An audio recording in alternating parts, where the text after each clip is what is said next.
screen. Get us boosted out on the FYP. Send your daily heartbeats if you have not already. Keep that recurring repost and add to your story alongside, knocking out the one cent gift goes gets boosted out on the FYP. Thank you so much, Jane, for giving us a good little head start right there. And we'll get the show on the road. Ladies and gentlemen, boys and girls, theys, thems, and mega. Welcome into the live. This is Indefensible episode 114, where Trump supporters come in and they do what they do best. Since we already have someone in the guest request, two people now, but I'll make this really quick. Trump supporters requested in the box. You're the demographic of people I'd like to have a conversation with. This live is a safe space for you to come up and express all the reasons why you regret your vote and decide to get up off the MAGA plantation with minimal judgment. Or if you're a Trump supporter who does not regret their vote, we'll talk to you as well, and I'll give you several reasons as to why you should. And some crazy reasons appeared over the weekend. Salem, did you vote for Trump? No, but I support Trump supporters. You support Trump supporters? Yeah. Would you like me to go into that? Sure. Feel free to tell me why you support Trump supporters. Because they are so blatantly destructive to everything that liberalism and the Enlightenment has given us. That they are creating to... What's the Enlightenment, good sir? The Enlightenment, like the origins of liberalism. After the Dark Ages, where the era where the Renaissance happened. Do you prefer the Dark Ages? Oh no, we're headed there regardless because of these Trump supporters.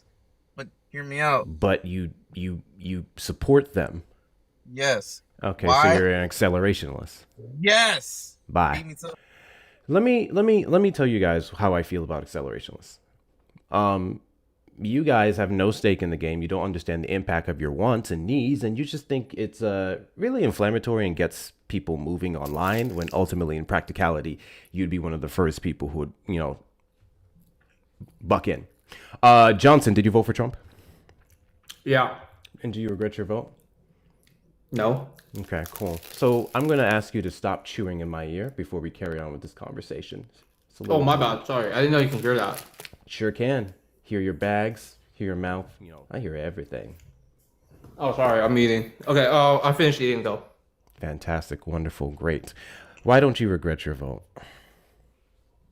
I think he's still doing a good job. You think he's still doing a good job? By what metric? By my metric. By your metric. So I'd be asking what that metric is. When I hear the news, I'm like, yeah, I kind of mess with that. I think we're doing the right thing. So. Mess with what? Well, like when I see that we're being tough on Iran, like I like that. Okay. Define tough. I'm curious because you guys all say we're being tough on Iran. Well, Iran. We need that response, but go ahead. Well, Iran is breaching our MOU, so we gotta shoot some missiles at them to let them know that they can't do that. Iran breached the MOU? Mm-hmm. Yeah. You couldn't be more incorrect about that. It was actually Israel. Well, we're not Israel, so why are they messing with us? In the MOU specifically. Yeah, but that's not on us. That's Lebanon. Just Israel. Yes, but they're our ally, right? The biggest one, the number one. We're also I don't supposed to keep believe them in that. check. Sure, you don't have to believe that. That's what the United States recognizes them as. That's exactly how we treat them. Okay, what does Israel have to do with Trump? What does Israel have to do with Trump? That he you're saying unapologetically Israel's supports action. them? That they were a part of the MOU and how their strikes were also supposed to stop? I mean, you should read out the MOU. Israel was not part of the negotiations. Did you read the MOU? Did you read the MOU? Yes, I did. They were not part of the negotiations. I read all 14 sections. Yeah, I mean, that probably took you 5 minutes? You act like it's a big deal. 5 to 7. Sure. Yeah, it's short. It was short. Yeah. That's and good. Israel strikes on Lebanon was a part of that that's on initial Israel. That's breakage. not us. They're assholes. That's not us. That's we not my fund fault. their weapons. We did not condemn those Biden actions. funded He Israel. was frustrated with Netanyahu after actually this was before the attacks, because they were the ones who were also holding up progress on even getting to the MOU. Yeah, so I mean, I don't mess with Israel. Why are you trying to use that as a way to dunk me? That was one of the first things that we did, or what we supported in breaking the MOU. Then there was not clarification on the blockade, at least on our part, where we still weren't removing them. There was the other issues and contentions, and now we're back to where we're at. The MOU was a monumental failure anyway. In many ways, just was conceding to a lot of Iran's demands. Well, it's predictable that Iran would try to leverage their situation in the Strait of Hormuz. I mean, did you think that the MOU was all encompassing? I didn't. I'm very cynical. I think that this is just still part of the negotiating process. They're not in the negotiating process at all. Yes, they are. What are you This talking is how about? the tariff wars went. This is how the trade war went, right? We had news of, ooh, Trump is putting on more tariffs. Trump is taking out tariffs. Trump's putting on, like, that's just part of the negotiating process. Like, everyone should be in understanding of this. No. You can't say this is a part of the negotiations when the memorandum of understanding was the negotiations. It was a 60-day ceasefire to continue to negotiate on the final deal, specifically in regards to uranium enrichment. Which in the MOU, by the way, for 60 days at least, at minimum, actually, because if both parties agreed, they could have extended it longer. They were just going to maintain the status quo. That's the language of the MOU that you allegedly read. Maintain the status quo of the uranium enrichment, which means if they add 60%, they can continue to enrich it in those 2 months, past that amount. Yeah, so you think like a piece of paper matters? I don't think it matters. What do you mean? Wait, what do you mean? What do you mean? Do I think a piece of paper matters? Like, you think just because you signed something that I think binding? Donald Trump thinks when he signs something it matters because of those 9 documents he allegedly signed where he ended 9 wars in 9 months last year. What are you talking about? No, he prevented 9 wars. Prevented. He said ended. Yeah. Ended, prevented, same thing. No. Ending and preventing are 2 different things. Can you tell me the difference? Same thing. No, I need you to tell me the difference. In this context, it's the same thing. No, it's not. I need you to tell me the Yes, difference. to this. Can you Sure. tell me the If you difference have one between battle- ending and preventing, please? Yeah, sure. Okay. So if you have 1 battle versus 10 battles, right? If you stop the war at 1 battle, then you ended the war. And you also prevented war because that was the last battle.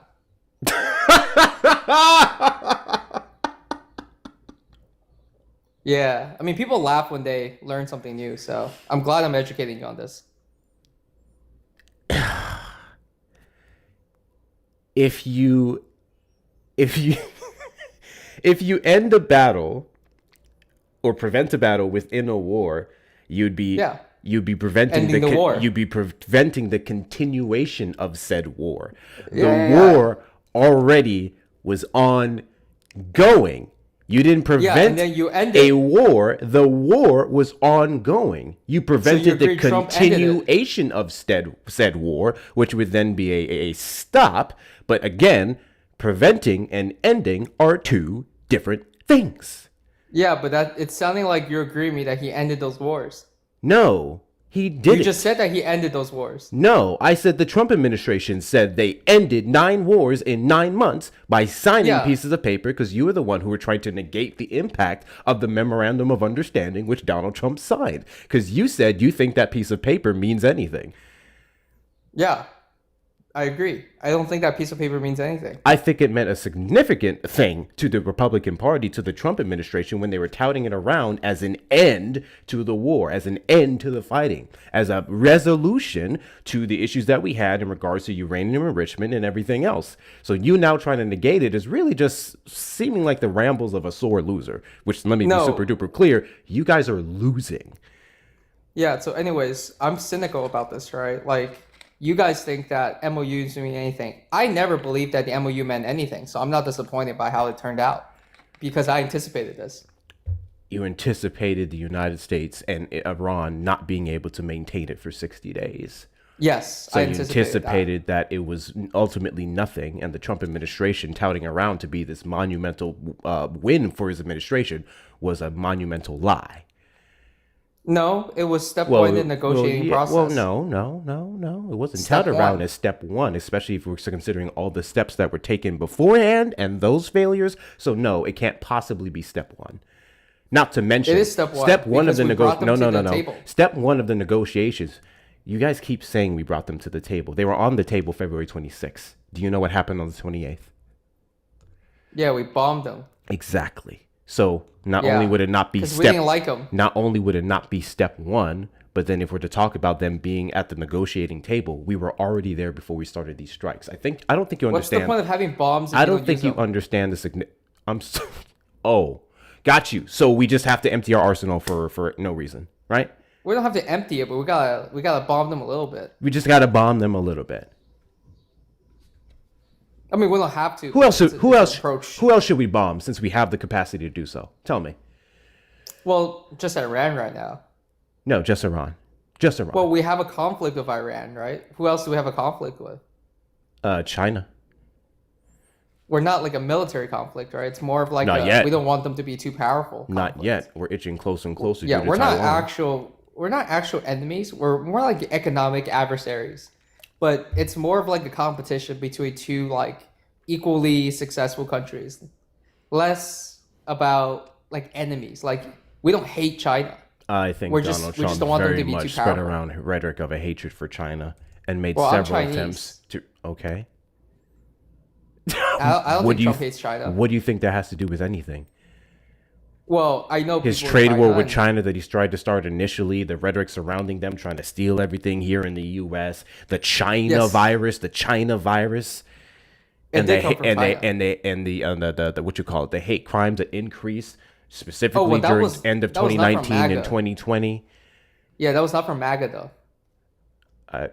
I don't know what that has to do with anything. I don't. Well, really if a bunch know of who they homeless came people for. beat up Chinese people, that's not on Trump. That's on the homeless people. I don't know who beat him up. It's irrelevant to this conversation. I'm saying Donald Well, Trump's it's rhetoric. relevant because I'm you're saying blaming Trump Donald for Tru- that. I didn't blame Donald Trump for anything, but let me be clear. Now I'll go ahead and add the context that I wasn't able to do further. Hate crimes typically do increase under the Trump administration's first term and the second term specifically. And we saw hate crimes increase due to, in part, can be attributed to Donald Trump's rhetoric surrounding the pandemic. So if a bunch of Antifa commit hate crimes, that's on Trump. That's not on the Democrats supporting Antifa. I'm That's sorry, you're what? saying? Can you Well, name a hate Democrat? crimes Can against you who? tell me? Can you tell me a Democrat Hate crimes against that is instigated in incendiary rhetoric towards the Trump administration that would lead to violence? Can you tell me what Democrat Yeah. advocated so- for Yeah, so when violence Antifa against burned Donald down Trump? Minneapolis. Yeah, so when Antifa burned down Minneapolis, Nancy Pelosi and AOC were both on TV saying that. When did Antifa burn down Minneapolis? Well, they were burning down stores. What is and buildings. Antifa? A group of loser white guys who like to burn stuff down because they're mad. No, Antifa isn't an organized group. It's a sentiment. I'm not Antifa. Are you Antifa? I am anti-fascist. Yeah, but are you part of the Antifa movement? There is no Antifa. Have you quote-unquote, participated in movement. any Antifa? There's riots? no Antifa quote unquote movement. There is no I think you're just organized not in the Antifa club. group. I think you're just not in the club. I don't care. Have you ever worn the mask like Antifa? Is what Antifa mask? What Antifa mask? What are you talking about? Yeah, well, you can just wear like a mask, right? The black mask. Do you wear that? Have you worn it before? I'm sorry, black mask or Antifa? Yeah. What's this mask look like? Yeah, so you don't know because you weren't invited. Sure. What's this mask look like? It's like there's a party and they're like, Yeah, "Yo, yeah, bro, yeah, there's yeah, a yeah. party." I know. You're so familiar with the party. Cool. Can you tell me what it looked like? Yeah. What is this Antifa mask? I think you're just coping that you're not part of Antifa. I don't care. What is this Antifa mask? It's like black. Like it's It's just black. So all black masks are Antifa. Well, and the hoodie. And a hoodie. Okay. So we Yeah, have Antifa black in mask and a ICE right hoodie. now. Black mask and the hoodie? Okay, so it's a combination. So anyone wearing a black mask and a hoodie, which you still haven't articulated what Yeah. specifically this And mask you, is, and you go are around and Antifa. call, well, and you go around and tell people you're Antifa. That's really important too. Yeah, sure. Cool. I need Yeah. you to present to me this mask. I need to know what it's looked like. Use your green screen option and present to me the Antifa mask, please. It's just a normal black mask. It's just a normal black mask. Yeah, it's not like distributed by like a distributor, but the outfit is the same. Okay. People wear hoodies and black masks to protest to protect their identity, specifically under an increasing surveillance state with contracts with Palantir and all these other AI surveillance corporations that is using this information with the government, in line with the government, to prosecute them because of the Patriot Act, because of things like Section 702. That's the reason why people wearing black masks and hoodies, or they're just cold because it's the winter, or Well, they were wearing that in the summer. or a million and one reasons as to why someone would wear a George black Floyd riots mask were and a June. hoodie that took place. So your summarization of what Antifa is and what their outfits are and what the sentiment is ridiculous. And quite frankly, it's rhetoric like that, which is why it was designated as a pro-domestic terrorist group here in the United States, and there are people serving life sentences over shooting off fireworks at ICE detention centers here in Texas. I think This you're shit is just stupid. still coping that nobody invited you to their Antifa Discord. I think you're not being a serious person right now. It's I'm really being more embarrassing. serious than you are. It's really embarrassing Like, how you're you're trying playing- to pivot. It's really embarrassing how you're trying to pivot. So let's go ahead and get back to Iran. So you just admitted earlier that you never thought that Donald Trump's MOU was ever worth a damn, and that it was just a first step out of many in the right direction of actually making an end deal. So my question to you is, why? How could it possibly be the first step when we were negotiating with them on February 26th? And what was the purpose of these strikes if we were negotiating with them and U.S. intelligence was not able to ascertain if they were immediate threat? Bless you. Thank you so much, Sharon Nana. Sharon Nana so- for the Galaxy. WCU, thank you. I appreciate you. So we made, well, it wasn't perfectly executed. So I would agree that, we thought that as long as we got rid of the leadership, that we would just take over, which wasn't the case. They had contingency plans. It's a good play on their part.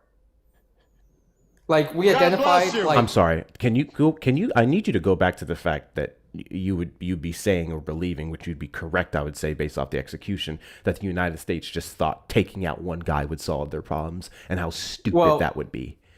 Well, we thought maybe taking out 200 guys would solve our problems, and it turned out there was 200 more guys. The IRGC isn't 200 guys. The Ayatollah Well, is not just 200 guys. the successor, and then the successor's successor, and then we took out the successor's successor. The son is we still alive. literally took out everybody. The son was the successor. No, he's not alive anymore. He's a figurehead. I'm sorry. No one's ever seen him. There's no videos no of him. evidence He's whatsoever dead. to support the claim that the son isn't alive. So we're not. Well, gonna there's no entertain evidence that he's alive. What do you mean there's no evidence that they're alive? Where's your evidence that he's alive? Did we not have the report that they were hit, that he was hit and significantly injured after the attacks, and that's why he's been in hiding? Yeah, allegedly. Allegedly. Okay, sure. You don't know if he's alive or not. Even if they don't have a head, they seems like, as fractioned as they are, they're still going pretty goddamn strong. Yeah. And that was a good- unapologetic. they had contingency plans for that. So that was good on them. So whether the head is actually the son is actually alive, or the head over them or not, is really irrelevant to the fact that we didn't do what we thought we were going to do. Well, we literally wiped out 4 lines of succession for the government. And I mean, that's good on them. Like I said, they made a good play. They would just get another one. Well, okay, so imagine this, right? Imagine we They bombed seem Trump. to function very well on their own without one figurehead telling them what to do. The figurehead isn't the issue. It's a group of people. And we still wouldn't be able to get any type of regime change started, which is the exact same thing Donald Trump actually said he wasn't going to do, by being able to install our own. So clearly it's not working super well. No, but imagine this, right? Imagine they wiped out every single person of Trump's cabinet. Then they wiped out half of the Democrats in Congress, and then we still had a government, right? It's kind of crazy that it even happened. That's not how Iran would work, so it's not comparable. No, but no. That's literally how we thought the situation would be. We literally wiped out everybody in their government. That's moronic. And no, we didn't wipe out everyone in their government, because the government would be separate from these groups. No, they You do had understand. so much contingencies You do for that, understand they just kept that bringing the what Iranian want. president is different from the heads over the Ayatollah or the IRGC, right? Yeah, They we wiped still out have all a of them. political process that's somewhat separate from these groups that have infiltrated them, or somewhat play a role in controlling them, for Hezbollah or whatever else. Yeah, we bombed like 200 people. We bombed 200 people. Anyways, keep I'm bringing saying, up I'm the saying we bombing. The miscalculated. bombing is I'm not agreeing with working you that we in the United miscalculated. States' favor. You don't have to argue with me on every single point. Not everything I say has to be incorrect. Well, Like, you are you're saying a literally ton of being a debate incorrect bro right now. things. I'm really being a not. debate bro You keep right now. presenting a bunch of things as wins or slight miscalculations. Ultimately, Yeah, what it's a I'm slight trying to tear miscalculation. down here is the overall goal of why we struck them in the first place was a lie. That's the first thing. The missions that we struck, the strikes that we put out in the area to do the thing that you said we were supposed to get them to do was unnecessary, and they failed monumentally. And then we started killing innocent people in the process, including, let's say, over 100 and something Iranian schoolgirls. Then we can fast forward to the memorandum of understanding, which we couldn't even hold our shit together for that, and we're right back to blowing them up to hell. $30 billion we spent so far. $30 billion. They're trying to get another $80 billion allocated in Congress to go blow them up some more. And it's all coming at you and I's pockets, or taxes. So this show of strength was clearly a monumental waste of time, a waste of our money, and quite frankly, the opposite of what Donald Trump said he was going to do. Yeah, MAGA wasn't very happy about that.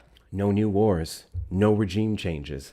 America first. Nothing's America first about what we're doing in Iran. So why do you support it? Thank you guys for knocking out the gifts. I appreciate you. No. So no. Okay. Do I support it? No, but it doesn't change my opinions on Trump. What do you mean you don't support it? Oh, I don't have to support You literally brought this up at the beginning of the conversation. You said I'm trying to explain why it hasn't Iran. pushed me. No, I'm trying to explain to you why it hasn't pushed me to dislike Trump. So Donald Trump failing in Iran is no way, shape, or form a motivator for you to turn away from supporting Trump. Well, I don't think he failed. I think that he didn't succeed, which it's two different things.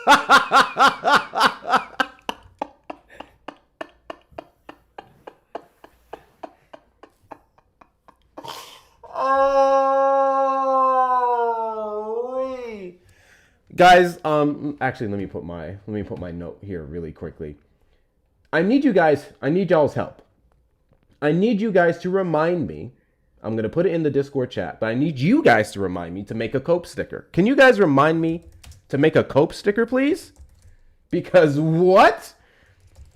I need you guys to remind me of this. We need a Cope sticker because, whoo, buddy, I don't know what your dosage is, but you need to lower that shit because, god damn, he didn't fail. He just didn't succeed.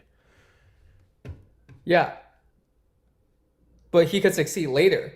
If he failed, then he can't succeed later. He hasn't failed yet.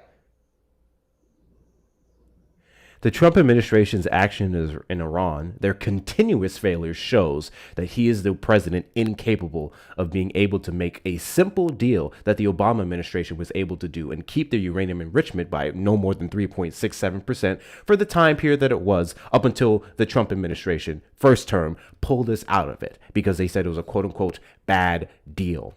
The art of the deal mastermind that you guys touted around, the master deal maker, the businessman, can't even get his shit together enough to save American taxpayers' dollars and, quite frankly, our weapons. We've literally depleted over 50% of what we have. Donald Trump himself is on record saying we got about a month left of supplies left. What was that, last month? So I would argue, based off of all of those metrics, we're failing. Because we went into this trying to go peace through strength, right? Throw your worst at them. And then we, what's the saying? What's the saying when that person at the beginning of the race, like, exhausts himself by running too hard and then he can't, like, keep a steady pace? You guys know the terminology I'm thinking of. I'm blanking on the terms right now. That's what Donald Trump did. And now we're about to ramp up this war again. We're about to ramp up these strikes. And we don't even have the capacity to maintain it at a reasonable level to get the end goal that you actually want. But that's not failing to you. That's just not succeeding. And the amount of times we don't succeed is evidence to you, or not enough evidence to you, that we should regret our vote. That's fucking insane. Well, so you made a lot of points. Let me address them one by one. The first one is, let's say you're playing a game of soccer and you don't score, right? My guy, this isn't sports. This isn't sports, I'm giving where you the an threat analogy. is you just go home with a little bit of a sore ego, okay? These are lives. it's like this 0-0 is right billions of dollars gone wasted. This is our ability to protect ourselves against a potential invasion. I'm not saying that's happening. I'm saying the whole reason why we throw now up to $1 trillion into our own defense, into the Department of War, is to be able to have enough weaponry to deter anyone from even trying or entertaining the idea of striking us. We're wasting it in Iran. No one wants to mess with us. Clearly. We are losing that ability. We are reduced our capacity to respond. Well, yeah, that's Biden's fault. How is that Biden's fault? Biden didn't deplete 50% of our military. He didn't build the factories that Trump's building. What? Yeah, Trump's building AI factories. You didn't know about this? My guy, we're not talking about AI factories for whatever. We're talking about our military. No shit, Sherlock. We can use AI for our military equipment, but under the Infrastructure Act that was passed in the Biden administration, that set the framework, the groundwork, the blueprint for the AI data centers that we're seeing today. We put record amounts of investments into some of those centers and funding and tax cuts to them to start under the Biden administration. But regardless of that, that wouldn't change the military, our military capacity that we had under the Biden administration that wasn't wasted in Iran, that have been depleted so far. Our ability not to ramp it up is not due to him. Because under every single president, going way back in the day, we've only increased our budget for this department. Not a single Democratic president, not a single Democratic president ever looked at the Department of Defense, now the Department of War, and said, let's just slash their funding. Yeah, we gave $100 billion to Ukraine. I think that was a big issue. We gave more than that to Ukraine. Specifically, a lot of it was in humanitarian assistance and then their ability to get ammo from us. Yeah, and that was Biden. Thank you, Biden. Okay, what Biden gave to Ukraine is only a sliver of our overall military capacity, especially considering that it was older military equipment versus what Donald Trump has depleted overall. That's not comparable in the slightest. So Trump has used more military resources than Ukraine. Than Ukraine? What? Yeah. So you're saying that we used more military resource in the Iran conflict than Ukraine? I'm saying we use under the Trump administration more than Biden. Why would I compare what we're using to Ukraine? I don't care. I'm talking about the to defend themselves against an invasion. I don't give a shit what Ukraine used. I'm glad we supported them. Yeah, so I mean, I'm glad I supported Trump. Like, what's your point? Like, all of a sudden, like, spending money on Ukraine is good, but spending money on Iran is bad. Yes, spending money to giving money to Ukraine and giving some military aid to Ukraine was very good, 6,000%, because it was putting our foot down. Because it was more than that. Again, it was more than that, and it was very good. Thank you guys for the gifts. I appreciate you. It was and it was more than that, and it was good because we were putting our foot down to Russia. We were deterring them against Russian aggression. And now Russia is exploring doing some strikes on Poland because the Trump administration has just welcomed them in and not put their foot down against the aggressor that they were back in 2022 when they invaded Ukraine. Wait, so it's our fault. It's Trump's fault that Russia invaded Ukraine in 2022. When did I say that? Trump wasn't president, right? When did I say that? You just said that. No. You just said that. I didn't. You said it was Trump's fault. I literally did not just say that. What did you say? Why did you mention Trump? W's in the chat to Unknown for the $5 Venmo. Hey boss, happy Monday. Hope you had a wonderful weekend. Just a thank you again to you for being awesome, and this community is the literal best. Today has been tough, and I'm happy to see the goofy red Expo marker back again. Warms my heart. Love Ren. I actually lost my marker for a second. That's why you guys haven't seen me use it as much, but I found it. So we're good. W's in the chat to you, Ren. W's in the chat to you. I appreciate your support. Guys, best way to support the platform is going to be the links in the bio. Cash App, PayPal, Venmo. Hector Talks for 2 hours on Cash App and Venmo. PayPal, Hector Pal with 2 O's and 2 R's. If you're over on the Tube side, you may send a super chat or a super sticker. Please make sure we're continuing to double tap the screen. Let's get the likes up to 50K and beyond. We should be already there because we're at the 30-minute mark of the live. Share it out with your friends and family as well. Let's knock out these little 1 cent gift codes. Get us boosted out in the FYP. Send your daily heartbeats if you haven't already. And of course, hit that follow button in the top left corner if you have not. Those of you over on the YouTube side, please hit the like button on the stream. Subscribe, turn on notification bells, and if you want to support the platform, super chat, super sticker, or consider becoming a member. Do all the good things, guys. Do all the good things. Back to this kid. I brought up Trump because Trump has been... I might be older than you. Yeah, I call you kid. I'm 29. How old are you? 29? Yeah. You have the political literacy of a kid. No, I developed it through like 10 years. You have the political literacy of a child. So when I call you kid, it's not referencing your actual age. It's referencing so why is it the that the political older you discussion get, the more that we're Republican having. you get? I'm How is sorry. it that... What evidence do you have to support monumental pivot? By the way, well, what evidence do you have to support the claim that the older you get, the more Republican you get? Because again, it's in the data. First and foremost, Republican is a party. So I think what you meant to say was conservative, kid. Yeah, the older you get, the more conservative you get. What data do you have? So you have the kid politics. You have the politics of a 16-year-old. What data do you have to support that claim? What data? Voting patterns. Voting patterns? Older voters disproportionately vote Republican. Well, the majority of older voters are Republican, and the majority of voters in general, how do you think so? Voters in general are older for both parties. So there's that. Well, the first thing you said just confirmed my point. So, anyways, no, it didn't. You said older voters are Republican. That's the same thing as Republicans are older voters. It's the same thing. No, I didn't say that older voters are Republican. I said the majority of older people would be voting, and they would be overrepresented in both parties. So that would be Democrat and Republican. In Republican Party. To be clear. I'm unaware of any. They always win. I am unaware of any statistic that shows the majority of older voters vote Republican. We can speak on specifically maybe certain key elections where most older people, if we're comparing Donald Trump's 77 million to Kamala Harris's 75 million, maybe by the numbers, the majority of older voters, if we're comparing those parties, were Republican. But that still wouldn't support the claim that the majority of older voters are Republican. It's literally the same thing, bro. No, that's not the same thing.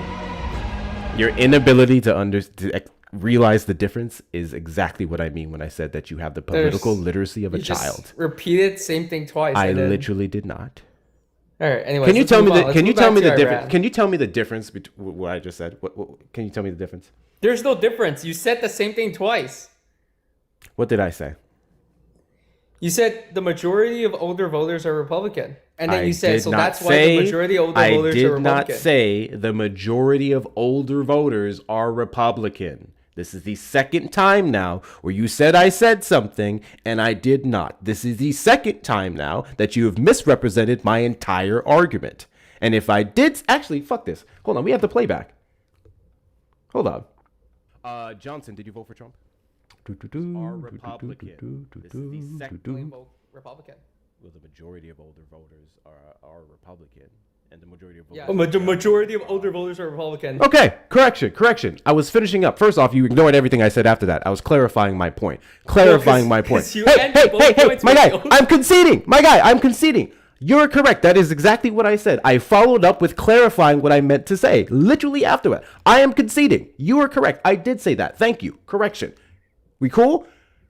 That majority of older voters are not Republican, or at least you cannot confirm that overall. I cannot confirm that overall. We'd have to look at election after election specifically. What I was saying is that the majority of voters are older, and they would be represented as older in both parties specifically. So I think that's what took place. Most older voters being Republican, most older voters being Democrats. It's just separating them by the party, 6,000%. Most people who vote in either side are older. I just cannot confirm because I have not seen the data to show that the majority of older people in general vote Republican. There, clarification. I said what I said. I prefer clarification. Thank you. No worries. I just think like your instincts shouldn't be like, this is what this guy's saying and that's why he's incorrect. Because that leads you to like saying ridiculous things. It's not about my it's not about my instincts. Well, no, I'm not here arguing. What did I argue here from instincts? What instincts can I have to make this argument? Well, your whole thing is like you have to disagree with everything I say. Like if I say I'm disagreeing with the wrong things that you. No. I'm disagreeing with the wrong things that you're saying, and then whatever you can't substantiate and I can't substantiate, I'm not going to take it as factual unless you prove it to me. That's how this works. I don't believe what people just say just because they say it. I literally go live just about every single day, and people speak out their ass. That's what they do. Anyways, Let's go back to Iran. What did I disagree with that I it? cannot verify? Well, the sky is blue. Where's your source? What? The sky is blue. I never disagreed with the sky being blue. No, but I'm saying like it's like a harder question to answer than you expect, right? So it's like The sky is a spectrum of other colors, a combination of colors that make blue. See, now you're disagreeing with me again. I'm telling you, How did I disagree with what you just said? How did I disagree with what you just said? It's a spectrum of colors. I didn't. It's a spectrum of colors. That's not a dis.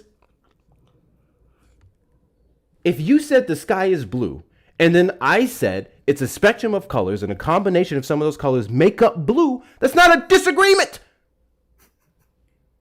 Yeah, but why do you have to like say that? Like, why can't you just be like, okay, yeah, sure, the sky is blue? Like, why do you have to do that? Like, it's just annoying. You said I disagreed with you, my guy. Me adding words to support the same argument, but it also expands the point to include the other colors that would be in the sky is not disagreeing with you. It would just be a more accurate answer specifically. You're like reverse ChatGPT, where like instead of agreeing with me all the time, you're disagreeing with me all the time. I didn't my guy. I literally did. All right, can we go back to Iran? Can we just go back to Iran? Like we were talking about Iran, now we're talking about like this guy. Like, is Donald Trump a 34 count convicted felon? He's a 1 count convicted felon. I believe it was one crime. Well, yeah, because it's like, it was one action, right? You really tried to do this entire thing where you made me out to just be disagreeable, just to be a debate bro, which I can't fucking stand. Debate bros. Debate bro? You literally. What did? I need you to start.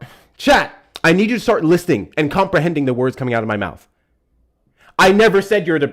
I need you to start comprehending the words out of my mouth. I know I had a slip up, but you're legit just not listening to the things that I'm saying. So please listen closely before you respond.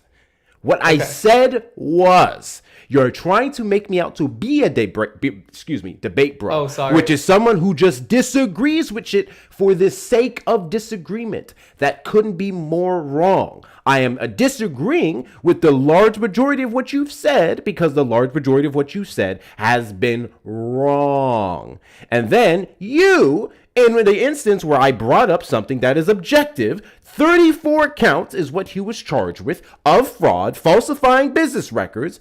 You said, I actually just think it's 1 count.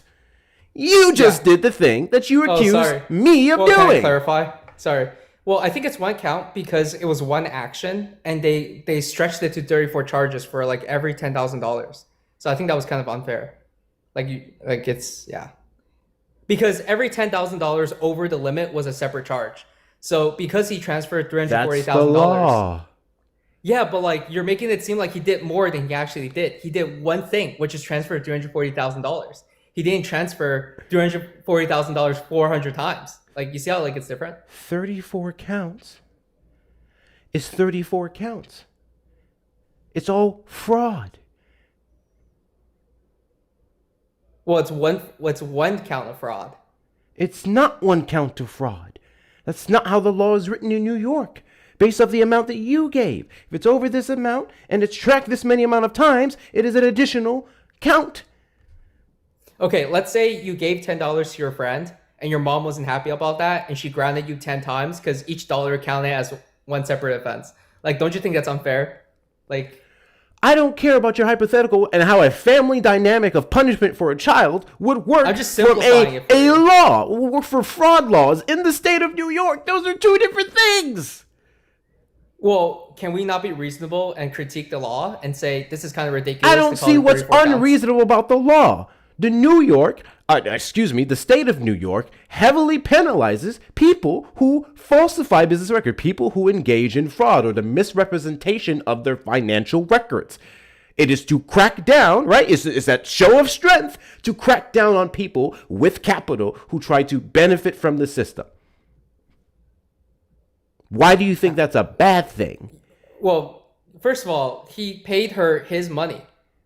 Who the fuck? He didn't steal someone's money. No one said he stole anyone's money. Well, you're saying he's abusing the system. How did he abuse the system? He paid somebody with his own money. Like, how is that abusing the system? He broke the law. He used the capitalist system to benefit him. How? He paid somebody his money. Like, how is he abusing the system? That was his money. What are the counts for? He just didn't tell anyone about it. What are the counts for? Yeah, it was per $10,000 to Stormy Daniels. So he had an affair and he paid somebody money to stop talking about it. What made it a felony versus a misdemeanor or anything else? Well, because he didn't tell people about it during the election. Why didn't you tell people about it? Because it's embarrassing. I would be embarrassed. Embarrassment? Was that the 'cause reason Stormy cited? Daniels is mid. Was that the reason cited? Embarrassment? If it was like Heidi Klum, he'd probably tell everybody. But it was Stormy Daniels. Yeah, that wasn't the reason cited. Well, I mean, we can guess why he didn't tell people that. I'm not asking you for your guessing. I'm asking you for the findings in the case that contributed to the conviction.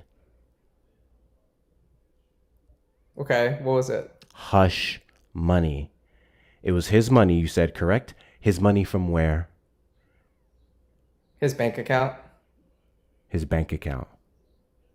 We're just going to ignore the fact that it was campaign finances? Well, if his bank account is his campaign, then I mean, I guess technically, yeah. But you see how that's ridiculous? No. If his campaign is funded by him, then his money is quote unquote campaign finance. Like, you see how that's The dumb? president of the United States would still have a campaign fund or funds allocated for campaign financing. They would have records of all of this. He would maintain all these records for the benefits you can get for funding or contributing to a campaign. That's how we would know it was campaign finances. Well, as a Trump supporter who donated money, I'm okay with it. So I'm not defrauded. Well, I only gave him like $20. But still, like, the fraction of my money My that guy, he used, I'm please, okay. please hear me when I say what Trump supporters are okay with means fuck all to me, because you guys excuse anything and everything. The point is, he was found Why are you getting guilty. angry on my behalf, though? Getting angry on your behalf. I'm sorry, what? Yeah. I could care less how okay It's not your money. I Did you could donate care to less Trump? how okay you are about your money potentially going towards paying off Stormy Daniels. That's your business. I'm telling you what the law is. I'm giving you reasons as to why people do not trust him, as to why he's fraudulent, as to why he's a felon, and why he's a bad candidate, or was a bad candidate, and is a bad president. Also, we've gone so far off of Iran because of your inability to substantiate how we would be winning in the region. Because of your Okay, well, can I support explain? for the Iran war specifically. Wait, no. I'm explaining why I don't think the Iran war pushes me to dislike Trump, and I'm explaining why. So Right. I don't think and we all the won reasons in you've Iran. I guess rebutted my points with have been ridiculous. Ridiculous. But would you like to switch to another topic? Because I really Is there another guest? we can 'Cause I've been also on here we for a can while. we can also sit here and talk about all the domestic issues that the war in Iran has started. Obviously, we can talk about the gas prices. That's the huge thing. So Wait, I've been I on don't here know. for a while. You want like another guest to come on? I think Do you I've said do what I you- had to say. Do you want to run? No, I've been on here for like 50 minutes. I think your chat wants like somebody else to come on. Would you like to leave? I don't want to leave, but I'll come back next time, and we can discuss Iran later. We'll learn more about the conflict, so we'll both be more informed.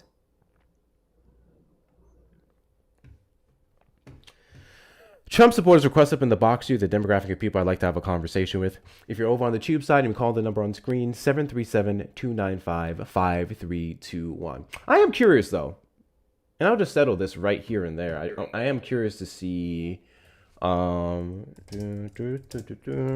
most older people vote Republican? Because I don't know how you would have numbers on that.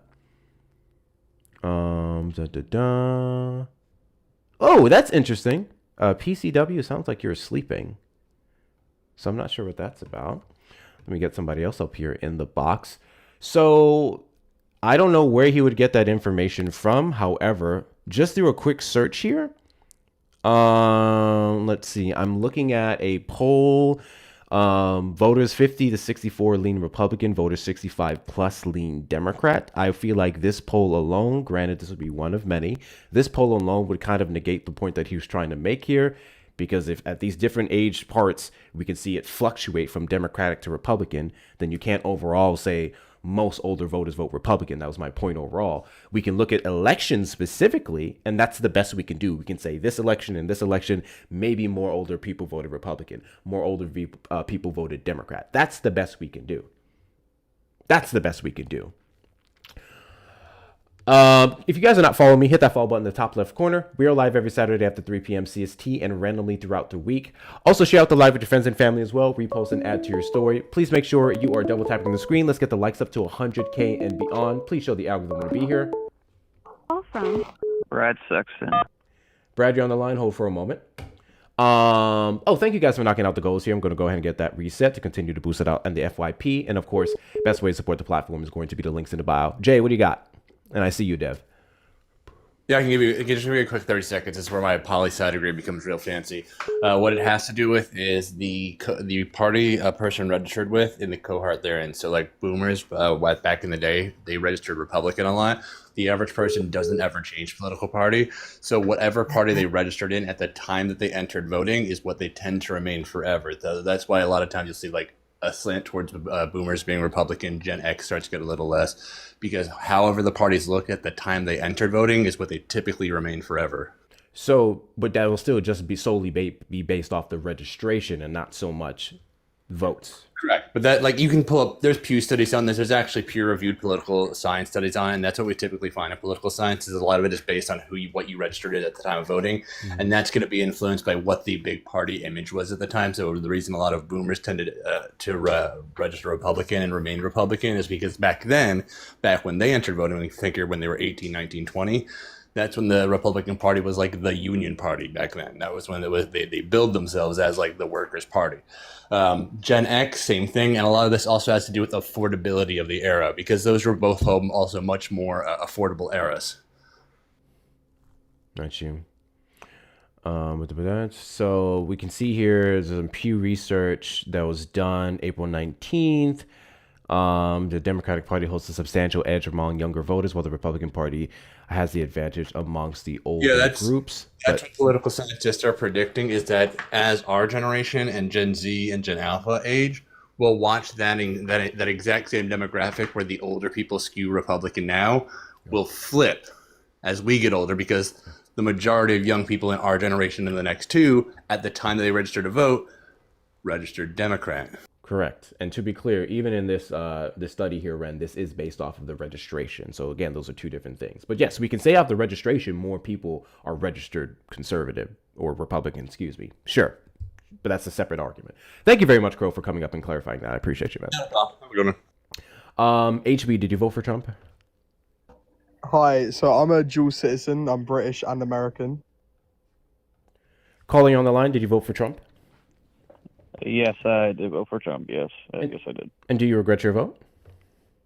Don't I regret my vote? Not really, but on some issues, he's got to disappoint me on some few issues, like healthcare. The war in Iran, I'm a little bit very 50-50 with. Just like I don't like it dragging on long and like it has been, to be honest. So overall, is it a yes or a no? I would say on the Iran war thing, I'm not a fan of it, no. I said overall, so that would be encompassing of the entire administration and their actions. Yeah, well, my thing is, I think because they should have got a deal done in the first place, a peace deal, in my opinion, just to not set dragging this whole thing out, just so you keep the straight open, in my opinion. But the whole thing about the Iran war thing is I don't want more, people always said don't have endless wars, right? No boots on the ground, which there's no boots on the ground, but I'm just not a fan of just keep bombing them with our air power and our navy and all that stuff. Yes, it may sound fine in theory, but why keep wasting more money and just keep just wasting it, or tax dollars, in my opinion? I just don't think it should be like that, in my view. Yeah. W's in the chat to run for the $2 Venmo. The decelerated intellect of this guest is an interesting study in willful ignorance. Wow. That's just a fancy way of saying he's so stupid it's like he's doing it on purpose. I think there's a lot of kids who get up on this app, which he said he's 29 allegedly, but I think there's a lot of young guys who just get on this app and they just kind of watch some, Matt Walsh, Steven Crowther YouTube videos, and they think they know about politics. And you'll often hear them express their really stupid opinions on my panel and Erica's and several other creators. But W's in the chat to you, Ren. Thank you so much for your support. All right, back to you. So why don't you regret your vote for Trump? So, why do I have my regrets on voting for him at times? It's just a few issues. Oh shit, Dev, come back, Dev. Sorry, go ahead. Sorry. So yeah, on a few issues. The things I support him on is just on the economics with where I'm from, because I'm a farmer. I wanted to make this clear because I work on a family farm, like the Sexton Ranch. That's a family farm. So I kind of do cattle and then do like livestock stuff and take care of animals and all that stuff. And then we work with some people on fields, like corn fields and soybeans, just a partner.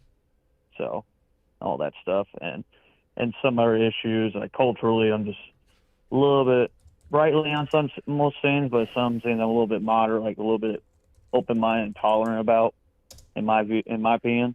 So, and all that. So,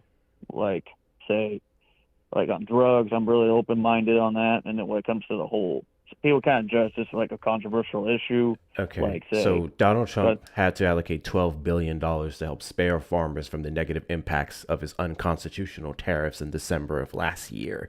Donald Trump would have also, through the big, beautiful bill, defunded programs specifically that was meant to help you as a farmer give money to local schools. There was a specific subsidy where the government would come in and they would pay farmers a certain amount of money, and that would help you be able to sell your goods to local schools. So that way, not only kids were getting healthier food, but it was a great way for you to get an additional source of income. Donald Trump would have done away with those programs. So I'm curious as to why you think Donald Trump's policy is beneficial to you as a farmer, especially if we're to talk about now the additional cost of fuel and running your equipment. Right. So to explain about that on the farmer thing about with our partners and all that, we have a partner like our next door neighbor. I asked him that similar question about does getting bailouts from getting more money sent to you guys is a good thing or a bad thing? And he said it's a good thing. And I asked why. Okay, why? He said because if we don't get funding from the government, yeah, sure, there's some parts of it you need it, some money. If they didn't have that money from the government, they would not have things running, to run those fields. So there's subsidizing, and then there's bailouts specifically.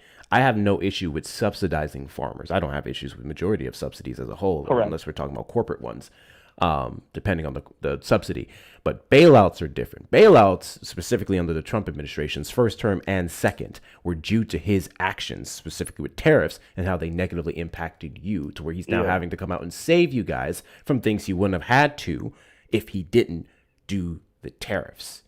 Or targeted tariffs. Blanketed tariffs was what he did. He should have done more targeted tariffs. Yeah, for me, hey, cool. I love it. I love it when you guys come up here and tell me that I'm reading AI. I want you to hit that accept that invite really quickly. I'm so sorry, caller. Every now and then I choose to be really petty with a guest who just puts out shit. We're gonna get right back to our conversation, but just give me a second to prove something with this little guest here. Hey, cool. How you doing? So you said I was reading from AI, didn't you? Yeah. Can you flip the camera? Can I flip the camera? Sure. Well, actually, I won't move it, but here's what I will do. I'll show you what I have here on my screen. Give me a second. I'll show you through my backup. I love it when you guys do this. I love it when you guys hear intelligence and you think you have to be reading from a script to have it. But anyways.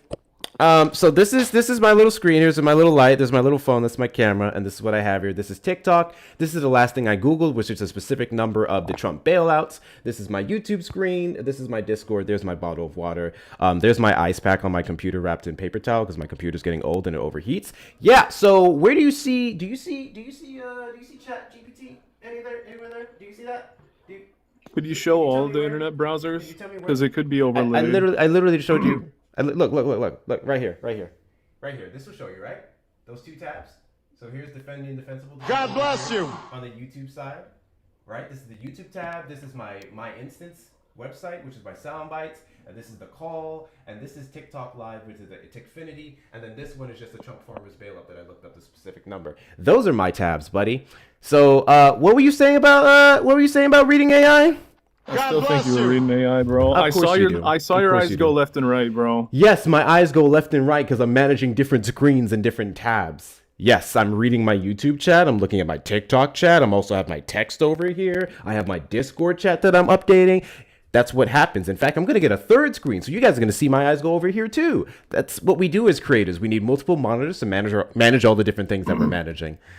Listen, I know it kills you guys to see people display a level of intelligence that you have to believe is rehearsed or by AI, but some of us are just really fucking good at what we do. Bye! Back to you, caller. I apologize.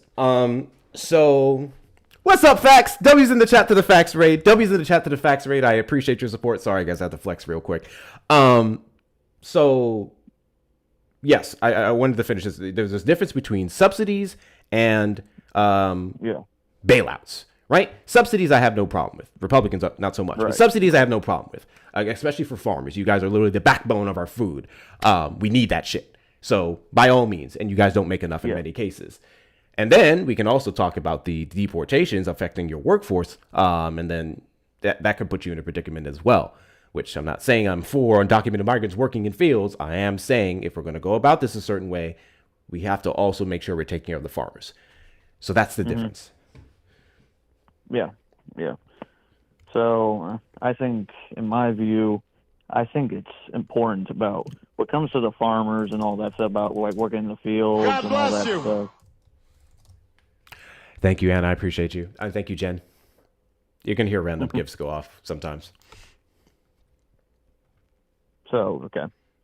So, like, on the whole thing about, like you said, about affecting the workforce and all that stuff for farmers, and there's H-1 visas which people forget, H-1 visas who could come and work and all that stuff. Okay.